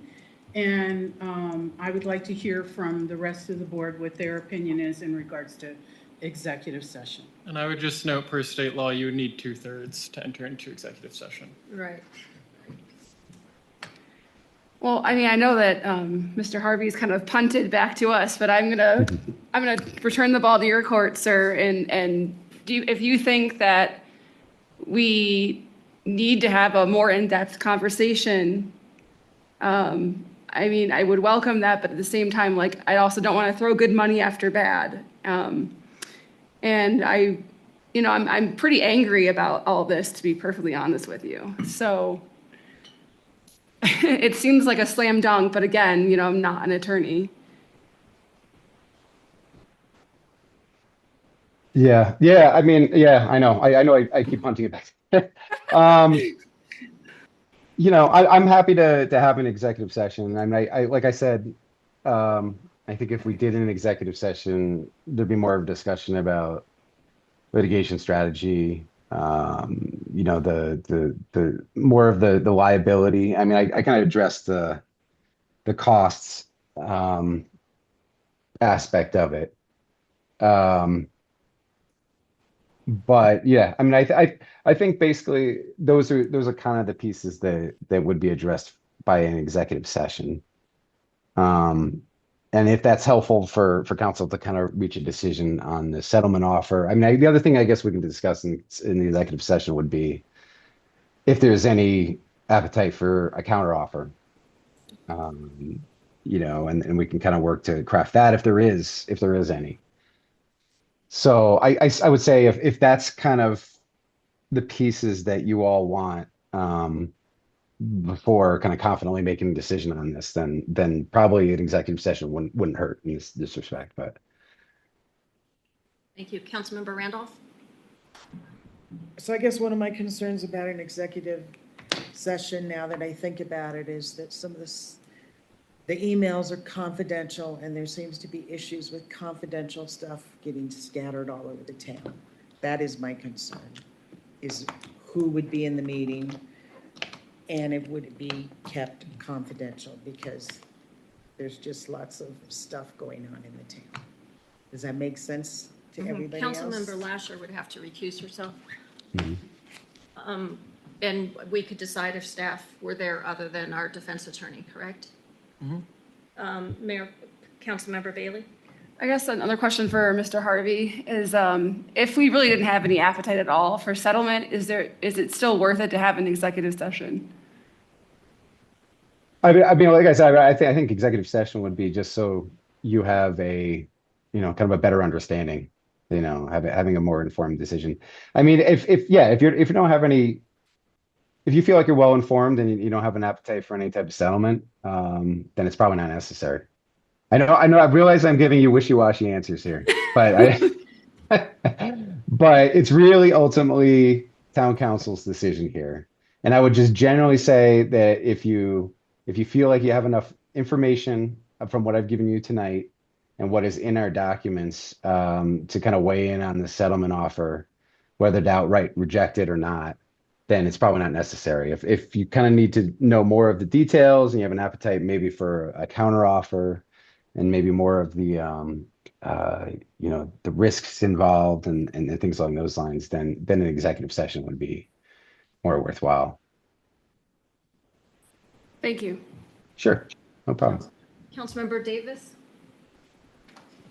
Yes, this is actually directed to the mayor. You mentioned that you would be in favor of the executive session, did you not? I did, yeah. And why do you feel that way? Because I think that there can be a more frank conversation about litigation strategy and about what the risks are in executive session. Okay, thank you. Mayor Pro Tem had her hand up, and then we'll go to Councilmember Randolph. From my hearing, that there is a majority that aren't interested in a settlement offer. And that's what I heard from the board. And really, truly, I understand the litigation strategy, but this is a stance on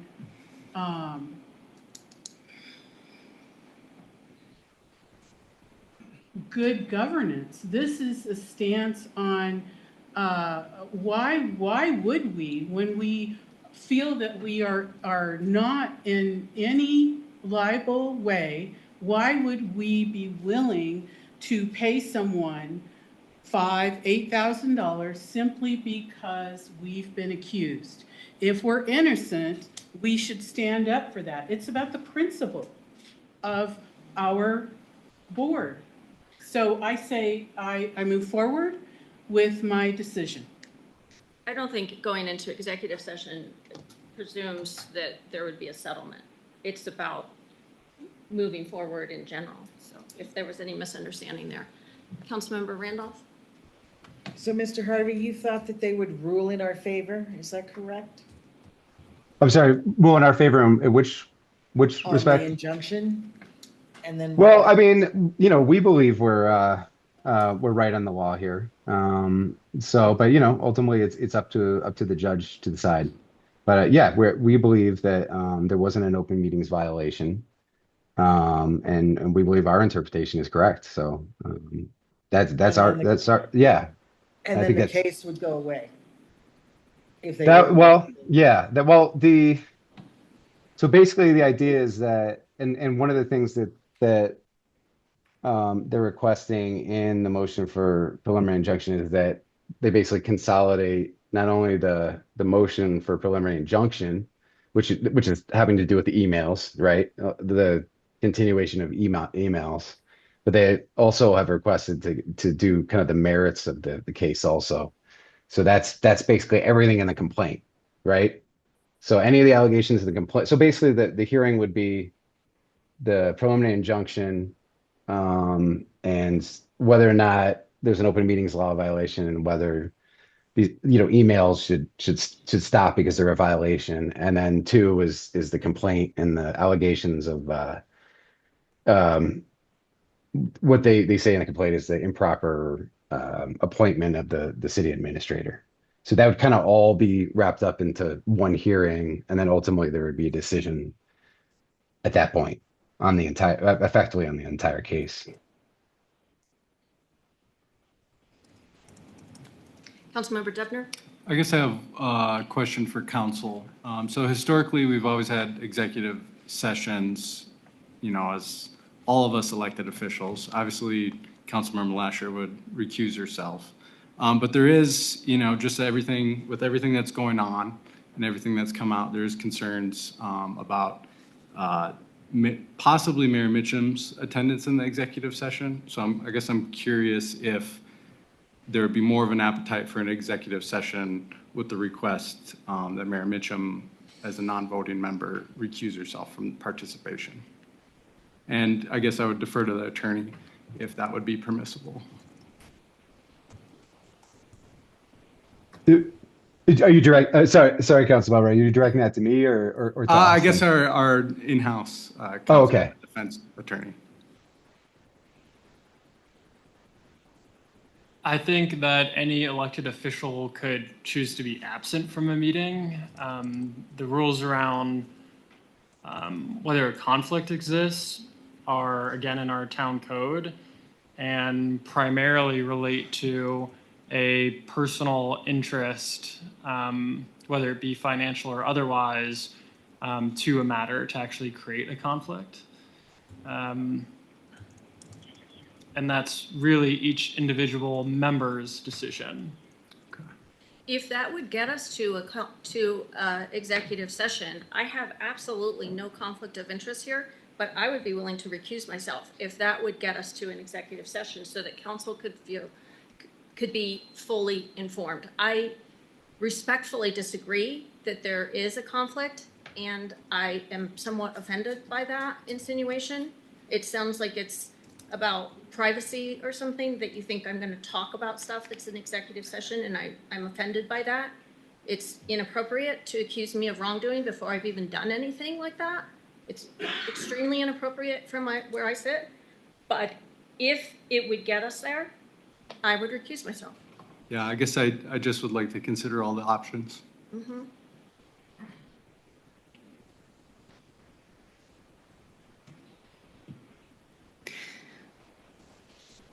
We're kind of past our time frame here, Okay. but Mayor Pro Tem? I'm going to move forward, and I believe that we all discussed, the question. only, Sorry.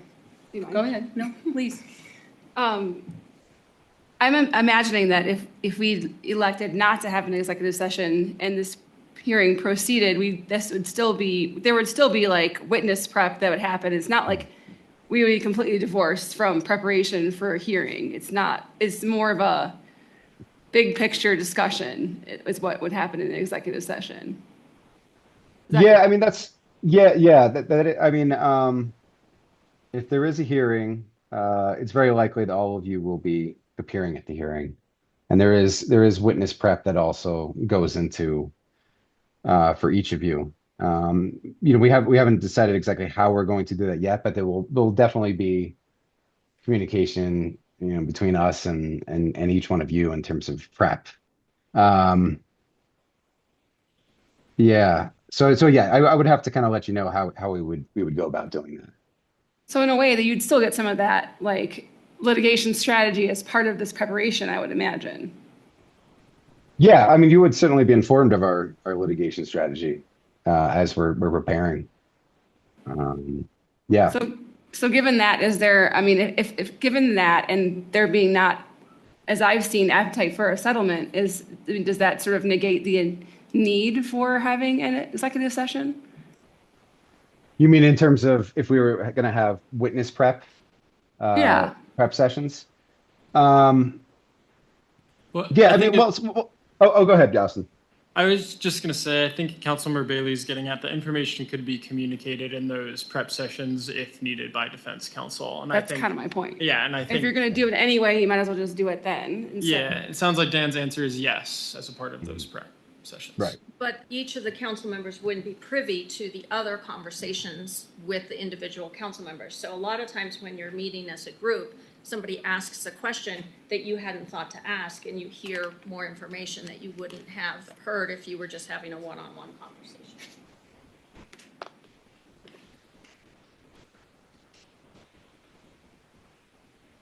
But it sounds like we don't have 2/3 to go into executive session, so maybe we just move forward. I mean, I would be more in support of it if you would recuse yourself. I just said I would.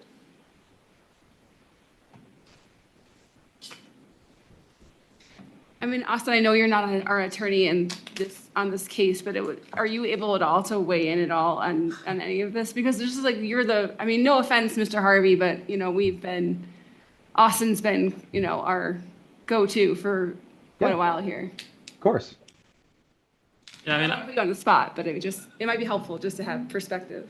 I think the central question is, does council feel that they need additional information in order to make the decision regarding the settlement offer tonight? If the answer is no, then I think that's your answer. And keep in mind, you can always come back to an executive session. If at the next meeting, you change your mind or majority changes their mind, we can absolutely schedule it. The next meeting is the day before the hearing. Okay, so never mind. But you could, but our rules allow for the calling of an executive session. Correct. So I think we have clear agreement that there's not going to be an acceptance of the settlement offer, the second one that's in the packet. So I think that's very clear. And I do think I hear that there's not an appetite for an executive session at this time. Do you feel like you Okay. have the information that you need, Mr. Harvey? Yes, Mayor. I think I have the information I need at this point. Okay. Thank you very much for joining our meeting tonight. We appreciate your hard work. Of course, of course. Thanks, Have Dan. a good night. All right. Bye. So it's 8:15 right now. Would it be a good time to take a 10-minute break? How are people feeling about a break? Sure. Yeah. Okay. So 8:15, we'll come back in 10 minutes. Thank you. We're coming back to order. It's 8:25. And we're going to move to the council complaints, which is agenda item 13. Per our discussion at the beginning of the meeting, because of my conflict, I'm going to hand the gavel to our Mayor Pro Tem and exit the room. Just wait for you to call me back in, as well as Councilmember Loecher.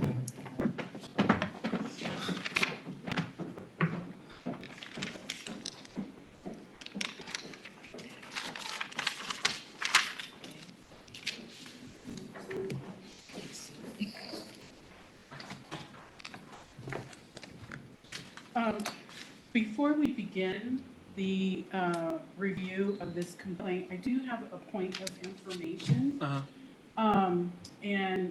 Due to the seriousness of Ms. Campfield's complaint, what is the process to have her complaint moved up on the magistrate's agenda so it can be addressed sooner?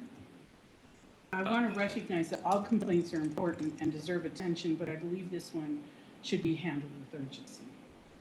So there is no defined process within the rules for complaints to leapfrog one another, and we've told specifically the magistrate that complaints should be handled chronologically and then be finalized in that chronological order to which they were submitted. If council wanted to change that, then they could give formal direction by motion, but I think that would I need to think about how you actually do that and whether that requires you to actually amend the rules that establishes the complaint procedure. Okay. So can I get back to you on the answer, or is Yes. that okay? Yes, okay, thank you. Yeah. Austin. Should All we- right, Sorry. Mhm. Should we have a sort of a straw poll and seeing if we support that even so that? Yes, please. Thank you. Sorry. Yeah, I support that. Okay. Point of order, do we need to have that posted for discussion? No, you're just giving informal direction that you bring back for an actual decision. Good question. Councilmember Gebner? No. Okay, Yes. okay. And Councilmember Davis? Could you repeat that again? Yeah, my question, my point of information question was, sorry, I'm talking to him and we should be talking in here. Thank you. My point of information question was that due to the seriousness of Ms. Campfield's complaint, are we able to move this complaint up and to have the magistrate review?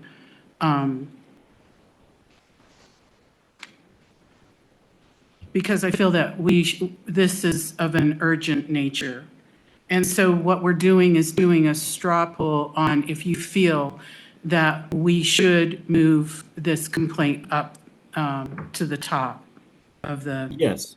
complaints. Okay.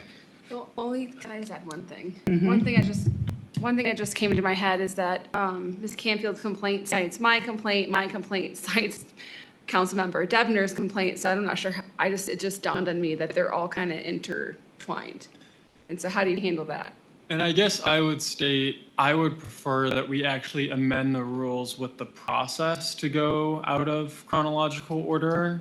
rather than make that decision tonight, if that makes sense. So my preference is that you'd actually institute that as a policy within your procedures. And I guess I wasn't clear. I thought the straw poll was whether to assign me to do that. Oh, okay, sorry. But I don't think I made it. So I'm a little confused. I apologize. So my request was, are we able to move this complaint up to, you called it Frog Leap? And if we were to do so, the complaint also ties in to two council members' complaint. And so I guess I need clarification if that would be beneficial for the magistrate to have a full picture. And then you can think about it, and if I need to make a motion, Okay. okay? All right, so thank you, everyone, for your patience. So we are reviewing Ms. Campfield, Administrator Clerk Campfield's complaint, and I'm going to let the Attorney Austin give us direction on frivolous or non-frivolous, and then I'll ask for each of your votes, please.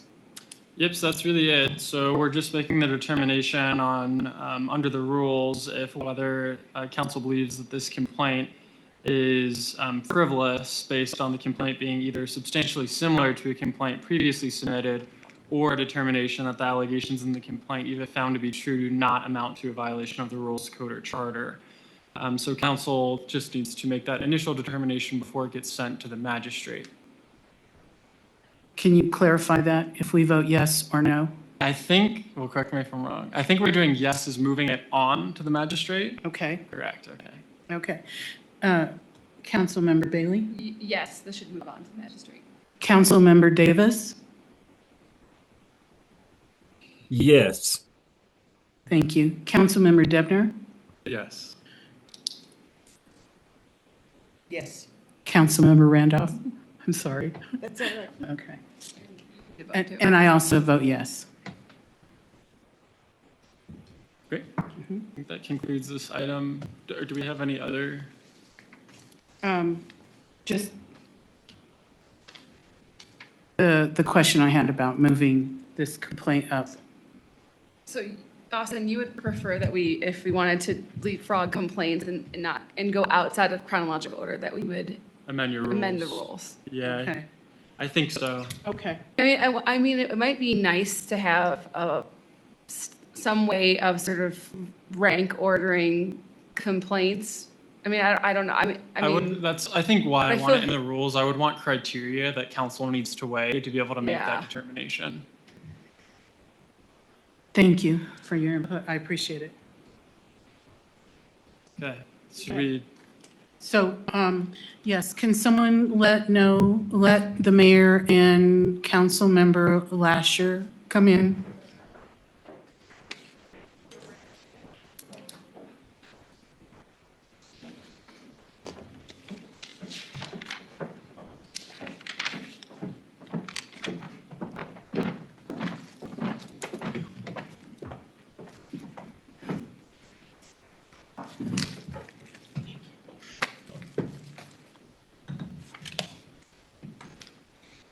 We are at agenda item number 7, which is our public comment period. A person who wishes to give public comment must sign up and provide their name, residency status, and contact information prior to speaking. Anonymous comments will not be accepted. All virtual public commenters shall provide the required information prior to being given the floor by using the chat feature on Zoom. All virtual public commenters must have their camera on for the duration of their comment, and the clerk will invite you to be a panelist, which will allow you to turn on your camera.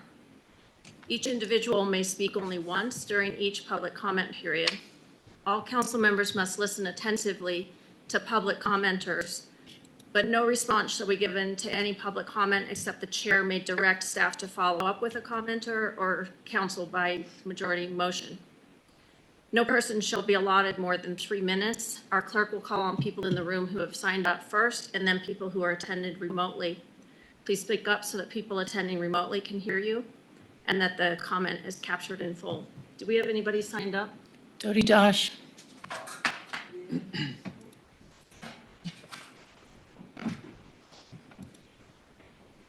Jody Dash, 4112 Benton. I just wanted to address the agenda item concerning the virtual meetings. I don't really know what you're going to address, but I wanted to say I appreciate the fact that Doc can attend these meetings virtually. It really is beneficial for his health. And I appreciate Mayor Mitchum and the administration that has helped make that a pretty smooth process. Thank you. Thank you for your comment. Kenda Hallahan.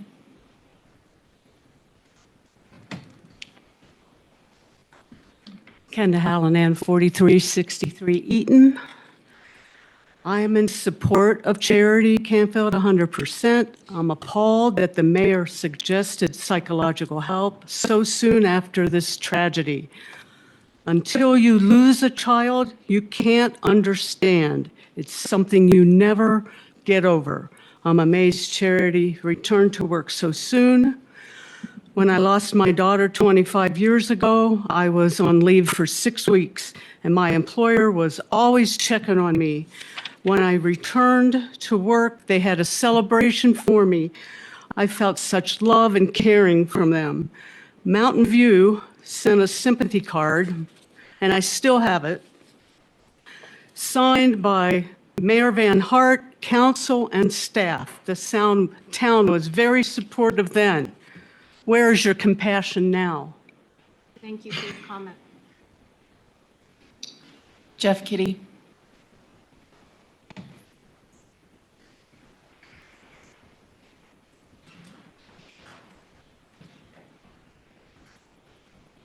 Where do you start?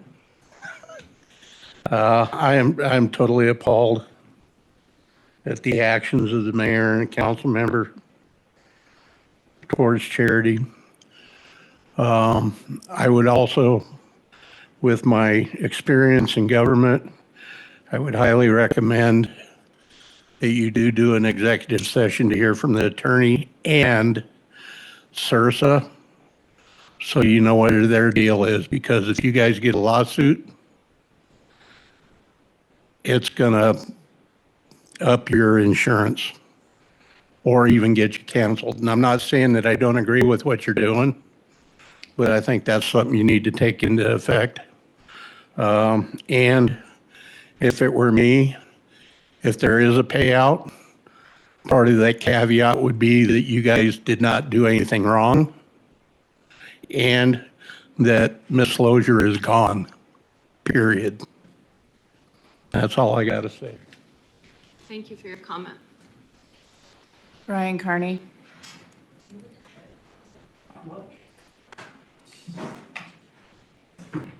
Brian Carney, 4320 Ames Street, and yeah, I am also appalled. I can't believe the attitude towards Miss Campfield, especially after the tragedy. The lack of compassion is ridiculous. I think the mayor's been out of line with a lot of how she has handled this situation.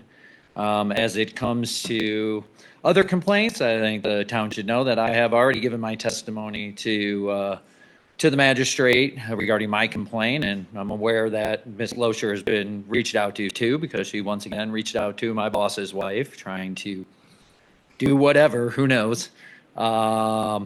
Clarify my other comment from last meeting about conflict of interest. My conflict of interest when it comes to the zoning is not have to do with renter or owner. It has to do with proximity and relationships that people have with developers that own multiple properties in-house, in town, not just a single property, but own 7 or 8 properties in town.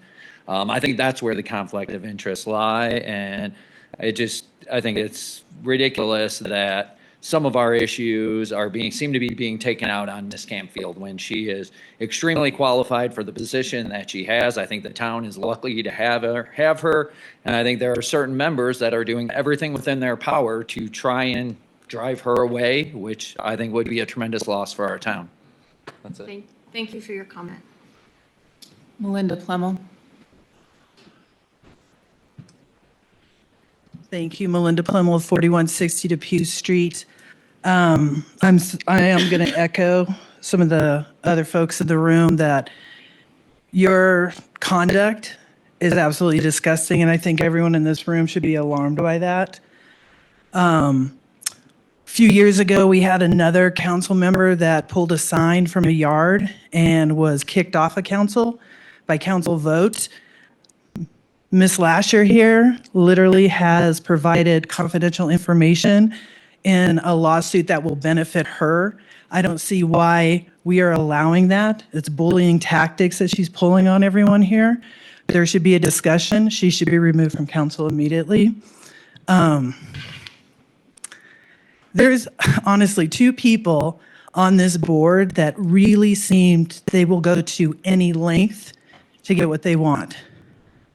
The mayor has 12 ethics complaints against her. That's not baseless. That's not a witch hunt. That's a pattern, and people are recognizing it. And I also want to thank everyone in this room who get up here and talk, actually show up and fight for this town, because I know there is a fear of retaliation. Trust me. Look around this room. Anyone that's ever spoke out against two of these people have been retaliated against. But stay brave. Keep speaking up. Don't let them dictate what you could say. They don't have that power. They have no power. So that's it. Thank you for your comment.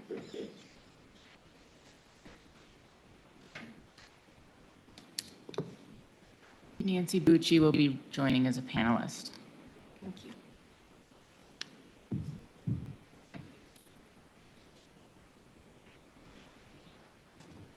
You see me? Yes. Can you hear me? Yes. Okay, perfect. Nancy Bucci, 4146 Benton. This is for Council Member Lasher concerning the lawsuit against the town. I don't recall you as a council member asking for clarification or ask for an open discussion about Charity's appointment. You suing the town because you don't like the process?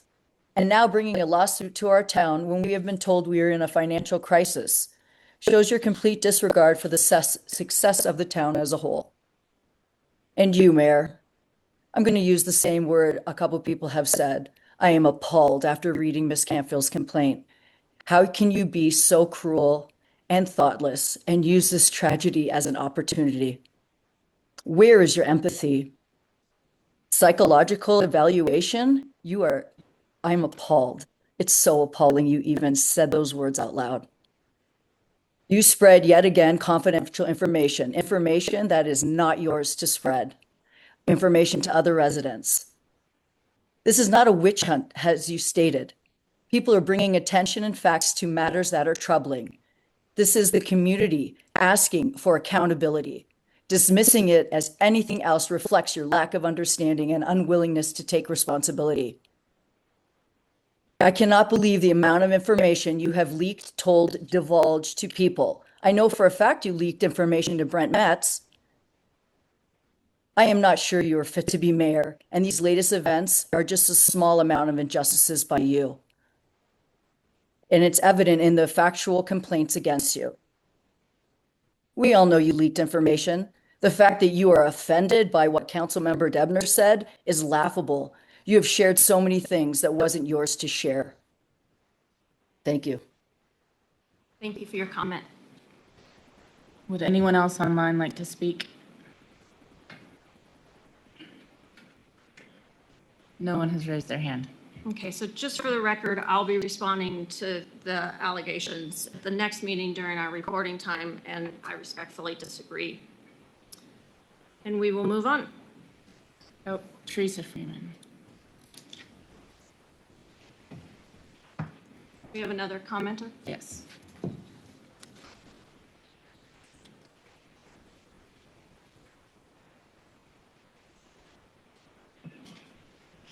Oops, can you hear me?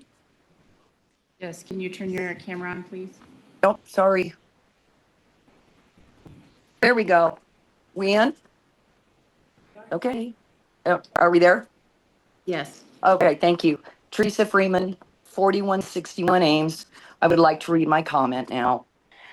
I am addressing Councilmember Loecher lawsuit against the town and the response from Kendra Carberry. This is not just a legal matter. It's about trust, representation, and respect within our community. Many residents have observed what appears to be clear pattern of disdain towards some of our residents.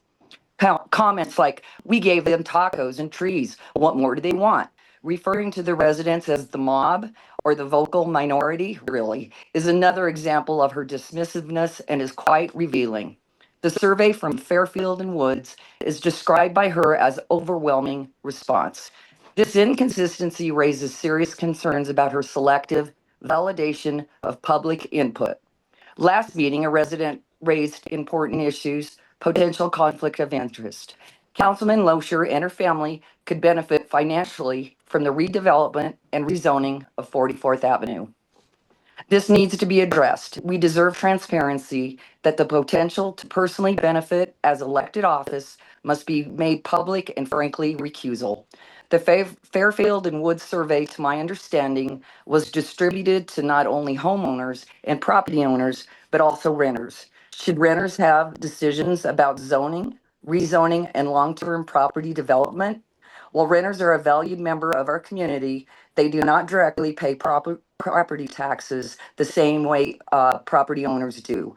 How should their input be weighed in these decisions? She is suing the very town she was elected to serve, has made comments that come across as dismissive and decisive, and there's still unanswered concerns regarding possible conflict of interest. For these reasons, I'm calling for Councilmember Loecher to step down and resign her position. We deserve a leadership that respects residents and avoids the appearance of personal gain. Thank you. Thank you for your comment.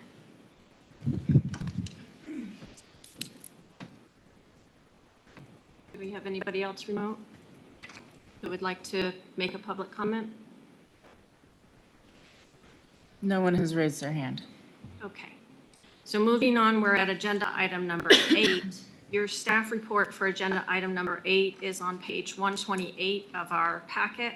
The resolution is on page 130, and I believe we have Exhibit A as a table setting in front of you. I have a conflict of interest for this item, so I'm going to again give the gavel to our Mayor Pro Tem and exit the room. It is 8:47.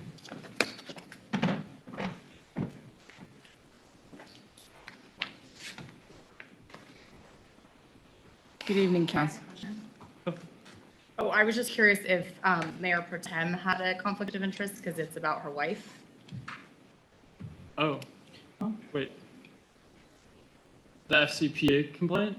Yeah, like hiring someone because it's her wife. Oh, okay. If you see that as a conflict of interest, I respectfully remove. Yeah, give me just one moment. Okay.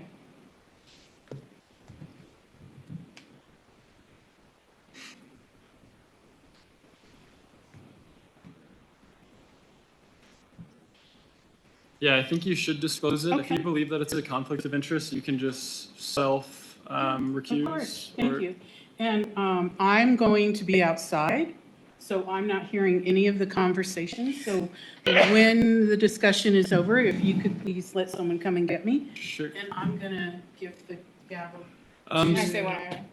Can we have Councilmember Bailey step in as? Yeah, Mayor that'll Pro be your Tem? next point. So you have to do it by motion. Could you make a motion to do a temporary chair for Kathleen Bailey? I make a motion to make a temporary motion to make Kathleen Bailey the Mayor Pro Tem for this agenda item. Yeah, so we've got a motion on the floor to make Kathleen Bailey the temporary chair for this item. We'll need a second. Second. And then can we do roll call, please? Councilmember Bailey? Yes. Councilmember Davis? Yes. Councilmember Debner? Yes. Councilmember Loecher? Yes. Councilmember Randolph? Yes. Do you want to start it off, Austin?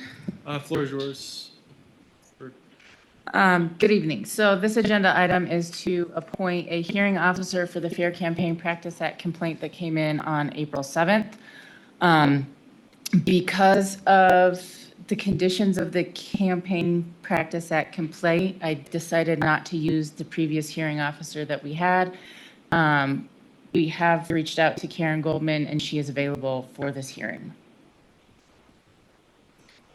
Could you repeat why we're not using the previous one? Sorry. Because it's the same website in question, and so I did not want there to be a perceived conflict since he already heard the first one. Okay, thank you.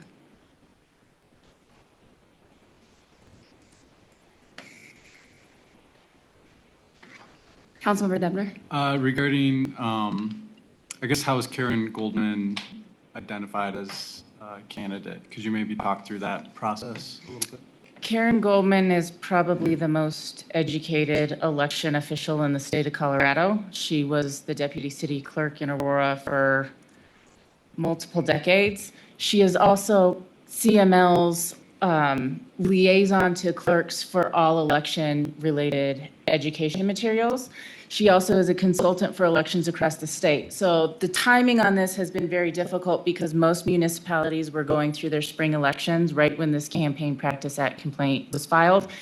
She was helping the city of Loecher with their election until the 5th of this month, which means she couldn't hear the complaint until the 7th.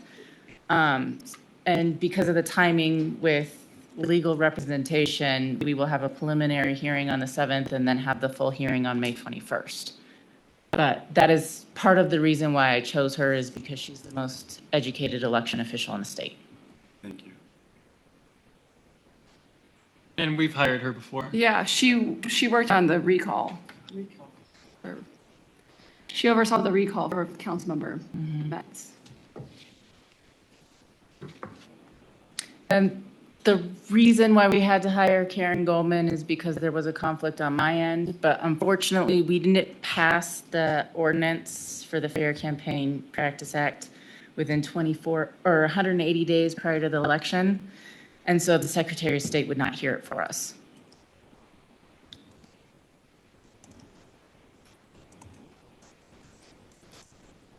Well, I guess Karen Goldman's reputation precedes her, and I know it's interesting that we're in this situation, but it's part of the process. Like, these complaints exist, so that way everything is heard fairly, and residents have a right to participate in civic life. Their voice matters.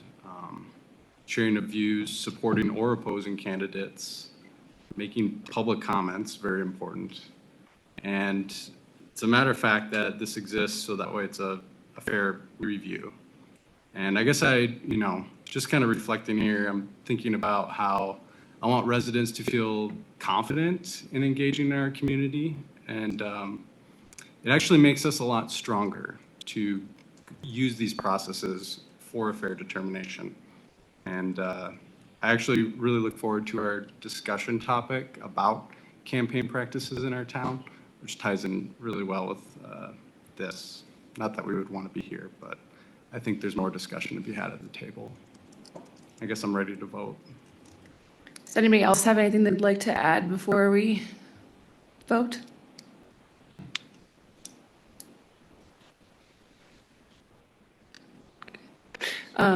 Councilmember Davis, do you want to vote on whether to approve this resolution? So we need a motion in a second. Anybody want make a motion to approve resolution number 2026-05-04A, a resolution of the town of Mountain View, Colorado, designating a hearing officer to preside over Fair Campaign Practice Act complaints in the town and authorizing the mayor to execute a professional services agreement for the same. So move. There we go. Oh, So you got the so moved in the second here. Okay. Councilmember Davis, would you like to vote? Yes. Councilmember Loecher, yes. Councilmember Denver, Yes. Councilmember Randolph, Yes. and I will vote yes also. I can. Gather the troops. You got it?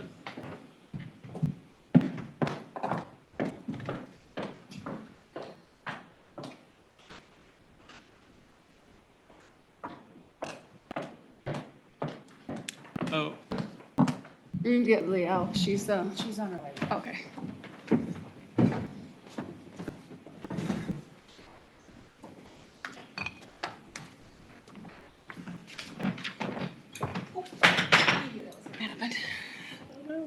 Sorry, it slipped.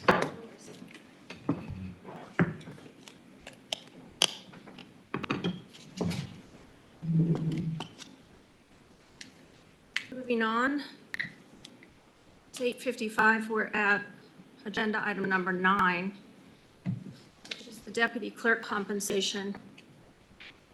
I believe the staff report is on page 131, and our town administrator will lead the discussion. In my negotiations with Cole about the compensation, we agreed upon a compensation that was about $900 more than what the step was proposed, so this is why it's being brought back. If council is so inclined, they can vote to approve the pay rate or deny it. Could we get the pay rate onto the range? I think we need to determine per the prevailing wage policy. The range is, It's one step higher than the original that was presented on April 20th. so the range presented on April 20th is range 76, and it goes up to $72,016 as its maximum amount. And then range 77, usually we set the range from minimum to maximum, and when we set somebody's salary, we put them not right at the absolute top amount, but somewhere sort of towards the beginning or the middle, per the prevailing wage policy. So range 77, the next one up, would be starting at $60,395 and going up to $73,816. So the range at 73 is right up at the top of the next range.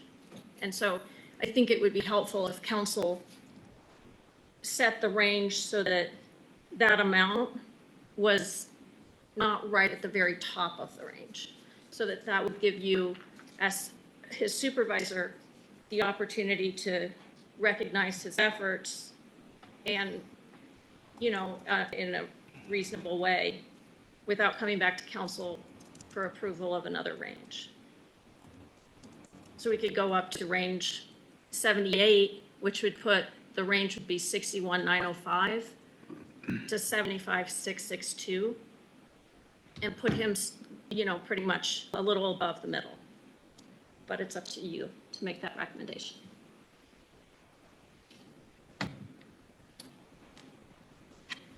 Councilmember Bailey? Does that make sense to do that? Just, I would agree. yeah. Councilmember Dedner?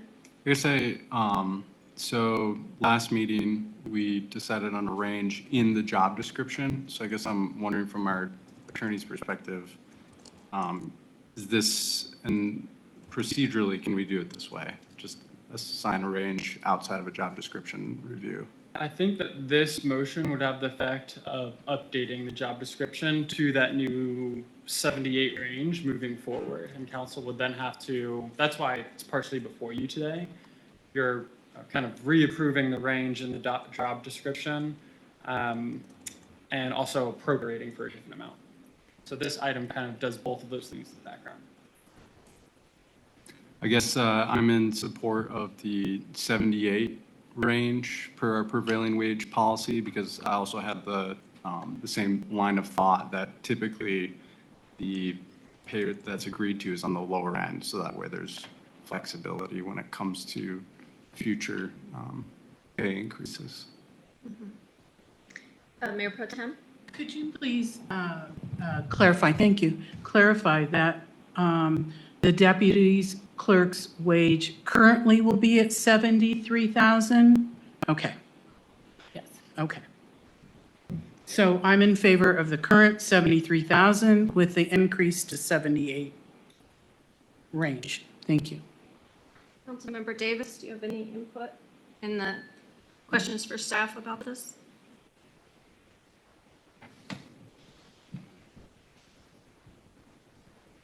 I support what the Mayor Pro Tem just said. Thank you. Any other questions for staff? So we probably need a motion to approve moving the job description to range 78. So moved. Second. Do we have any debate? Statements for or against? No. Will the clerk please call the vote? Mayor Pro Tem Algeen, Yes. Councilmember Bailey, Yes. Councilmember Davis, Yes. Councilmember Devner, Yes. Councilmember Lasher, Yes. Councilmember Randolph. Yes. Motion passes. Thank you. We are at agenda item number 10. Your staff report starts on page 133 of your packet. And our Chief Nesbitt and Public Works Coordinator, Stephen Simpson, your last name escaped me suddenly, will be presenting on this item. If we could pass the mic. The mics are turned way up, so you really don't need it very close to you. You could have it as far back from the table as Here? needed. Okay, great. I've been asked tonight to speak to you about our current code enforcement procedures and some of the challenges we've been facing in doing so. And I handed out, sorry, Doc, I didn't get you one because I didn't realize you wouldn't be here. But a copy of the Public Works procedure as it was before I was hired. And after I was hired, working with the mayor and my former partner, we refined this process. It's not quite the same, but it's pretty close, so you have a good idea of what we were doing before. Since town administration has changed, I was directed to follow the town code more closely, which I have been doing since then. And in the course of doing so, Chief and I have worked together to identify problems and enforce the code, and I feel we've done pretty well altogether. And no arguments from Chief, obviously. Our first real issue was trying to figure out who should enforce the code, partially because the charter explicitly says one thing about code enforcement, and then various parts of the code say other things. So far, we've been going with the code itself as written, but there are several places where we've tried to figure out what code is appropriate for certain issues, and either we've found places where the code is either unenforceable, contradicts itself, or is just non-existent. So if council likes, I can work with the town staff to try and identify and provide recommendations that will help streamline the code in those areas. I can provide examples if needed, or any other in-depth discussion after this meeting if we require. Thank you. Chief Nesbitt, did you have anything you wanted to share?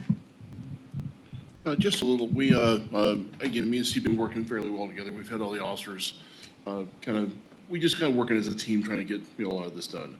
So there's been I think Steve notices some things. I mean, we've been kind of working on the higher scale stuff. I mean, there's the business license stuff is clearly kind of a different issue, but no, I think overall for the situation we're in, I think it's working really well. So. Yeah. I should have said welcome to the table, too. This is your first time at one of our council meetings, so thank you for being here, and Thank you for all your hard work. Welcome to the table. Thank you. Coordinator Simpson. Mayor Pro Tem? So I have a couple questions. Mm-hmm. One of the, I think, heartburn questions are about permits and where they're posted. My understanding is they're supposed to be posted at the sidewalk, not inside a window. And there have been some complaints of some properties not having permits. What is the process for that? Okay, so this is one thing I had to look at very closely. The actual verbiage of the code is that it just has to be displayed so that it is visible from the sidewalk. And this is one of those sections of the code I'm referring to that can get muddied and that we may need to revisit and revise the wording. Okay. So in those instances, what we generally rely on is that the permit is visibly posted on the job site somewhere that is clearly visible. Or it can be produced on demand. Or it can be produced on demand, so it doesn't have to be visible. It does have to be visible according to the code, but Okay. if they can also produce it on demand, then we don't really see that as a penalty. Okay, so if I have a permit, I could remove that from my visibility area, and then if someone asked to speak, wanted it by demand, I could just simply show that to them. It would no longer need to be by my driveway, by my sidewalk. Is that correct? No, not really. Okay. So the piece in the code that says it needs to be visible on demand is usually for new construction projects where there's not an actual structure to hang it to, right?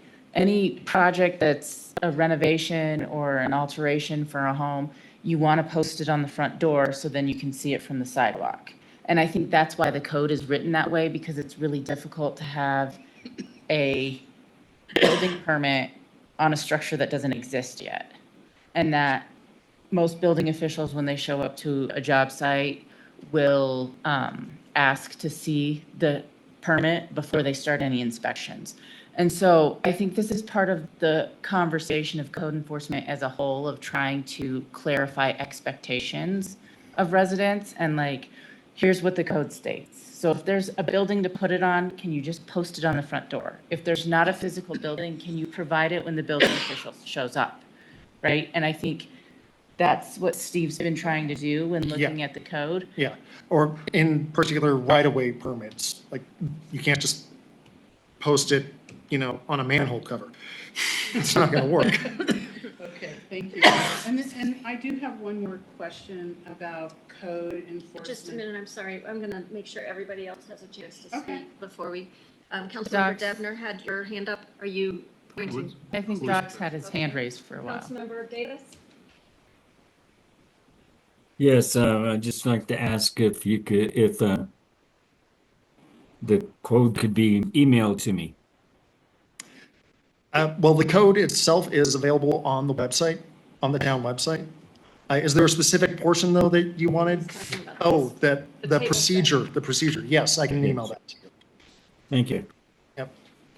That is the old procedure, and it was provided just for reference. And it does give a good sort of overview of how we started. Yes. Councilmember Devner? Yes, I guess I just want to thank you, Mr. Simpson, for providing just kind of the history on the code enforcement. It's very valuable to have all that information.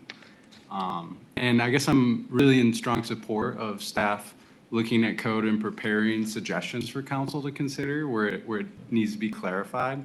I see that as a great opportunity for improvement, and I think that would be something I'm interested in. So I would really like to commend Mr. Simpson and his ability to dive into code and interpret code the way he does. He works really well with Austin because he writes up the code the exact same way Austin does, and it's a back and forth, in-depth conversation. I think right now, what I would like to see is for him to be able to send all of these holes in the code that he's found to Austin to prepare an ordinance to bring forth to you guys to streamline some of the gaps that we have in our code enforcement. Yeah, that sounds most efficient. I mean, if he's already identified gaps, have our town attorney review them and present them for a vote. That way it will save on Austin's time and he can get that going. Councilmember Bailey? I think that would be amazing. And I love that you can Speak nerd, like Austin. No offense to either of you, but I love that. Any other questions before we go back to our Mayor Pro Tem? Councilmember Debner? I'm sorry, Randolph or Loecher? Okay, Mayor Pro Tem. Thank you for talking about the gaps. I appreciate that. So one of my questions is, down 43rd, there is like snow removal, and on 41st, there have been weed removal, but I don't recall as a council member us ever having discussion about passing that code. It seems to be, if we're going to be doing it for specific residents down 43rd, then we should offer that service for the entire town. We're going to offer weed control on 41st, then we should also offer that service. So I have instructed Mr. Simpson to send letters to the residents that that process is no longer going to continue based off of what the code states, and that we don't have any agreements in place for the town to not be liable if it doesn't happen. And so we've already let the residents know, this was weeks ago before we knew we were going to have snow, so we wanted to make sure that everybody was adequately informed of the new code enforcement changes. And that was approved by council. It was during Public Works presentation, and those decisions were approved by council. But with Town Administrator Campfield making these decisions now, it's within her right to change direction and do it differently with a new coordinator as well. Mhm. So do we need sort of to schedule a workshop to have more understanding? I think we're looking for formal council direction to bring forth an ordinance that staff can put together to button up some of these situations in the code. Councilmember Bailey? I would love if we could see some examples, like you had mentioned too, if that's possible. If that's not overly burdensome. I've got some ready, actually. I mean, I can just give a couple off the cuff. Okay. In particular, sign code. The sign code as it stands is unenforceable. Yep, so we're gonna completely redo that as a part of, you're already redoing it, we'll talk about it at the next meeting. Yeah, Well, look at that. Anything in zoning and subdivision is gonna be completely reworked. yeah.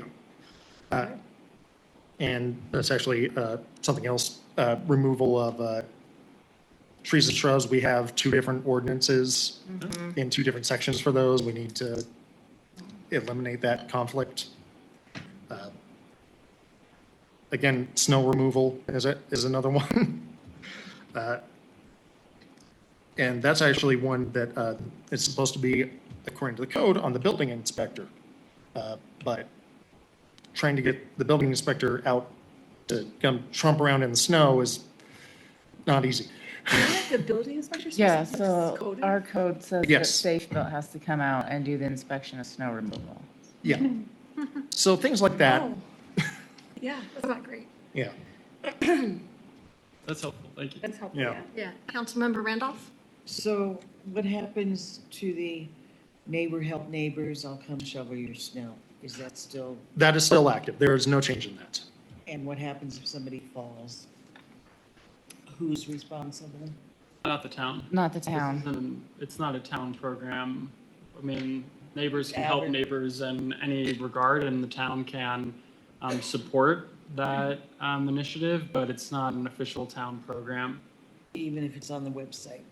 Sign up? You can I believe sign I've up. already reviewed it, and I believe we Mhm. have a disclaimer I just wanted to explicitly make in sure. there stating that the town, this is an official town program, and all liability is borne solely by the property owners or the folks who choose to take part of the program. I'll double check that disclaimer is there, or Administrator Campfield, would you like to do that? I and can check. Work with Austin if there isn't a current disclaimer. But I do know that you reviewed that. Yeah. So it sounds like because some of the work has already been substantially talked about, that maybe we don't need a workshop ahead of time, we can just bring the ordinance? Okay. Not to Councilmember be Lasher? nitpicky, but it still says in Nugent. Oh, that's a historical document. Oh, Yeah. okay. 2024. Oh, Okay. It's 2024. So do we need a motion for staff to prepare an ordinance? I think it's just general direction to bring back the cleanup, which I believe now we are doing are you doing by vote? I can't remember. I think we can just ask for it to get added to the future agenda schedule. Perfect. Yeah. Okay, thank you very much for all your hard work on this. What was that? Do we need to vote on that? Voice vote for direction. Yeah, I can't remember where we landed. I know it's- Following an agenda item or discussion that does not result in formal response or action, the staff person or mayor shall provide an oral summary of council's direction on the matter prior to continuing. So, I just yeah, provided the oral summary. okay. That we'll be putting it on the future agenda thought schedule we to were come supposed- back as an ordinance. I was just have a vote, like, instead of like a head nod, it was supposed to be a voice vote of like I don't, staff direction, is that I think that's part of it? related to all voting. We're not doing any, all in favor votes anymore. I think it's all roll call, but I can double check for you. Just a second. Thank you.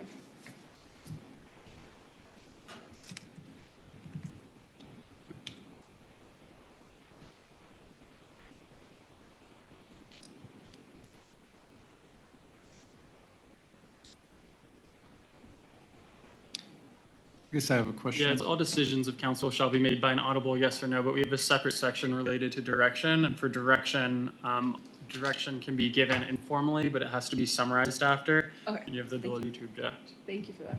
Councilmember Debner? I guess what's our most common code violation that we've experienced, just for information?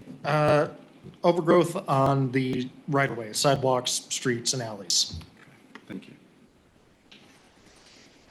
I'd like to also just recognize the hard work you've been doing on the painting the yellow curbs. That's been, we've seen real progress there in getting the mirrors up. Yeah. That create a lot of safety, more safety, increased safety for pedestrians and drivers at the intersections of the alleys especially. So thank you for taking those steps. Still working on the lines, but once the weather cooperates, I'll actually be able to finish it. Thank you. So we will move on, if there's no objection, to agenda item number 11, which is our e-vehicles charging policy. And your staff report starts on page 135 of the packet, and Administrator Campfield has the floor. So this has come up a lot in public comment and resident complaints about staff charging electric vehicles at town hall. I've spoken with Austin about this subject, and his recommendation was that we put together a policy for you that really basically blanketly states that any staff member who has an EV vehicle, it's a first come, first serve availability to charge it at town hall, and leave it at that. So that way it's fair for everyone. And we no longer have the misconception that there's only one specific employee. We're creating a large expense for the town, all of those things. Questions and discussion?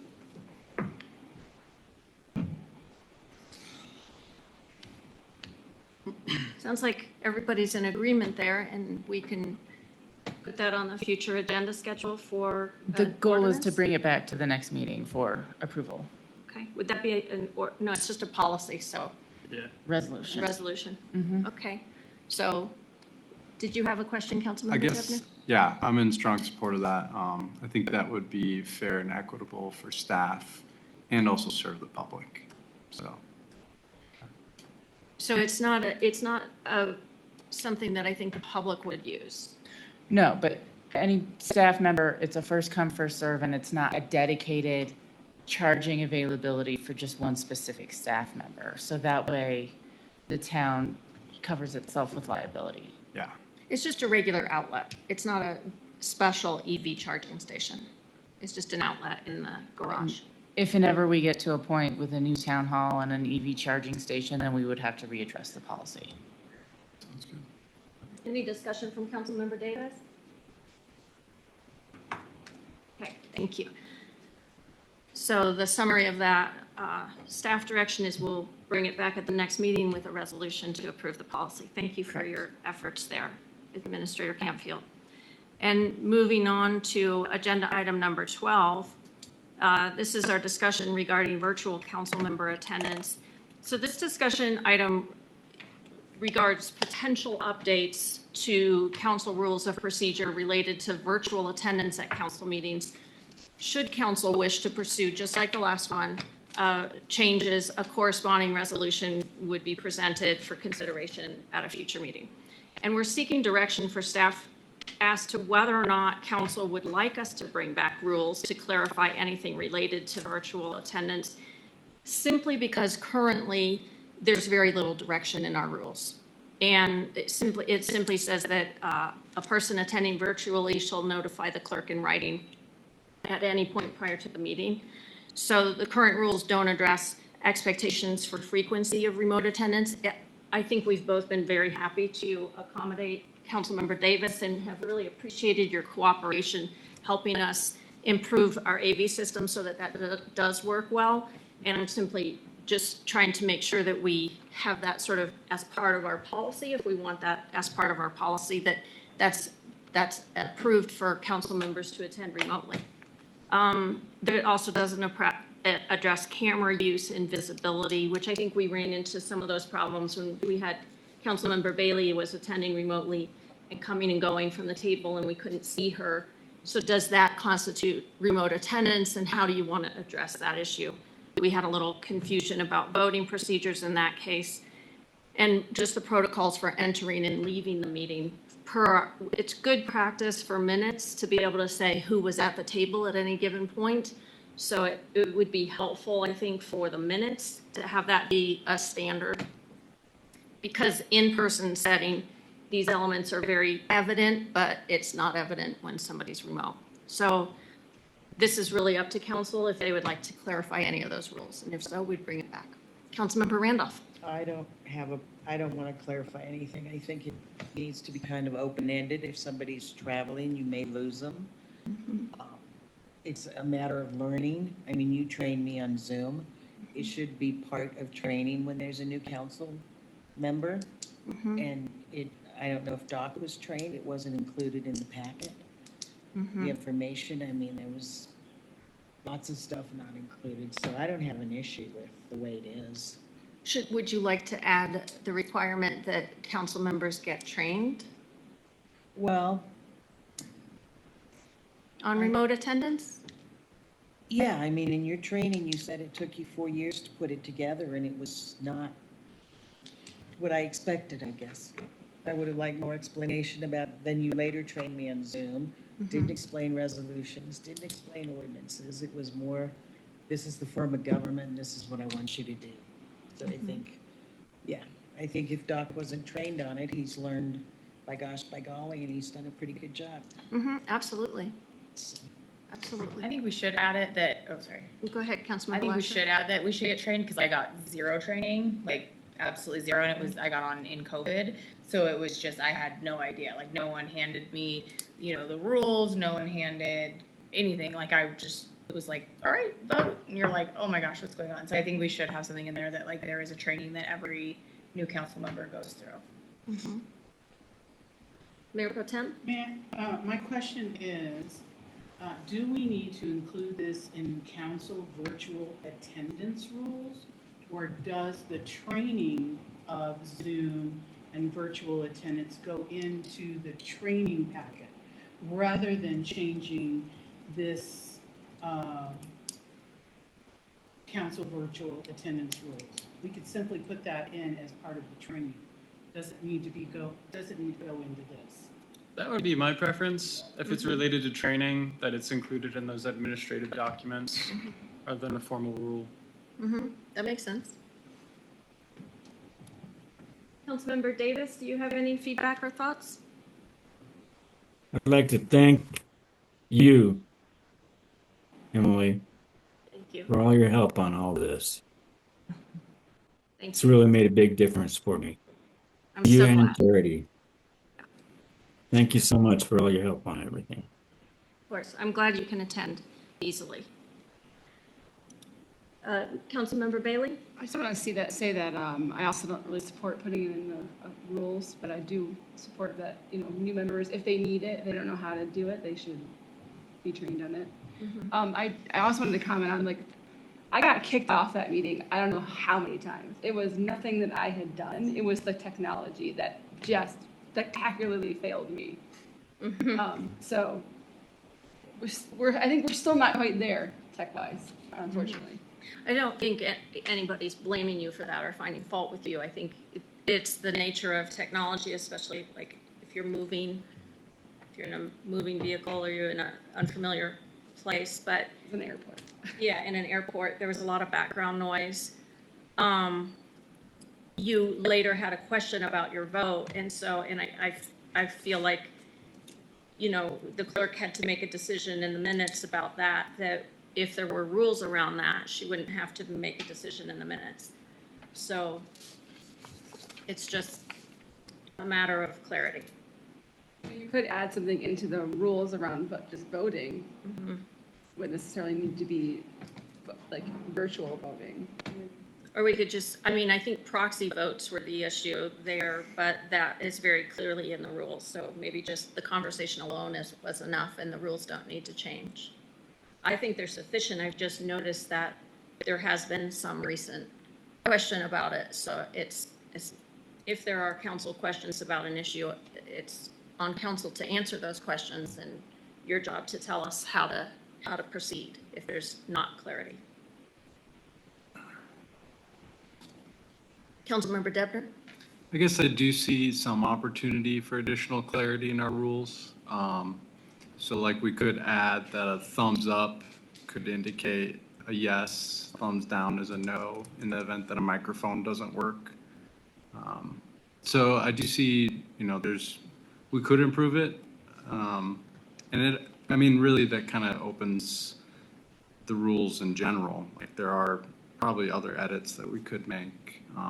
It might be worth just having a discussion going through the rules. You know, we're learning Bob's rules of order and this new set of rules, which it's a 6-pager, so it's a little bit, you know, hasn't quite sunk into everyone's mind yet. So it might be beneficial just to kind of have like a council rules training and discussion, because there might be more edits other than just virtual comment rules that we could change. So I'm curious what council thinks about that. Councilmember Randolph? I feel we spend so much time on the handbook and the rules, and there's so much that we need to get done, that if we're gonna do that, we need to do an extra session.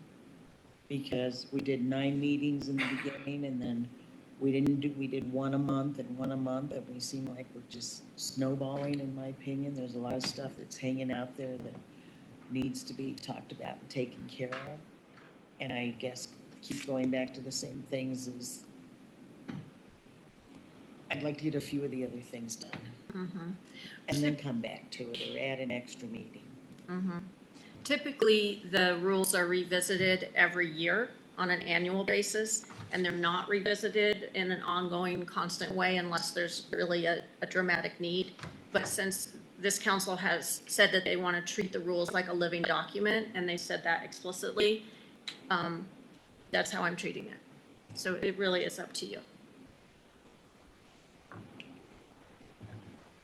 But it doesn't sound like there's strong opinion about needing to update the rules at this time, and maybe we just know that this was clarified a little bit simply by the discussion, and that it will come back again not a year from now, but in January is usually when December or January, we would update the rules again. Does that sound like the right direction to go? Okay.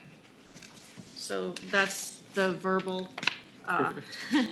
summary of that staff direction. And we will move on to agenda item 14, there being no further business. Mayor Pro Tem, point of information. What I is have your a point of information, Austin.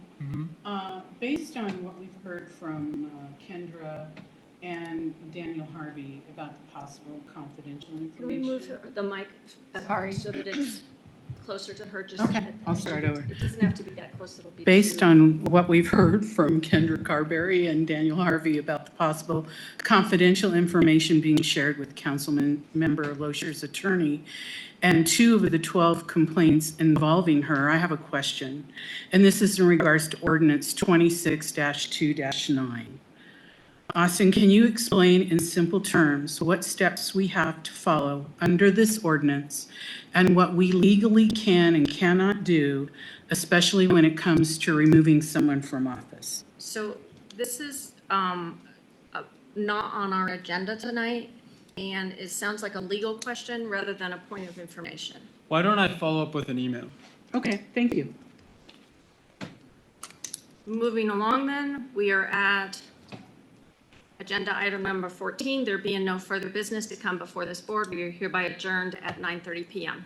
Thank you, everybody.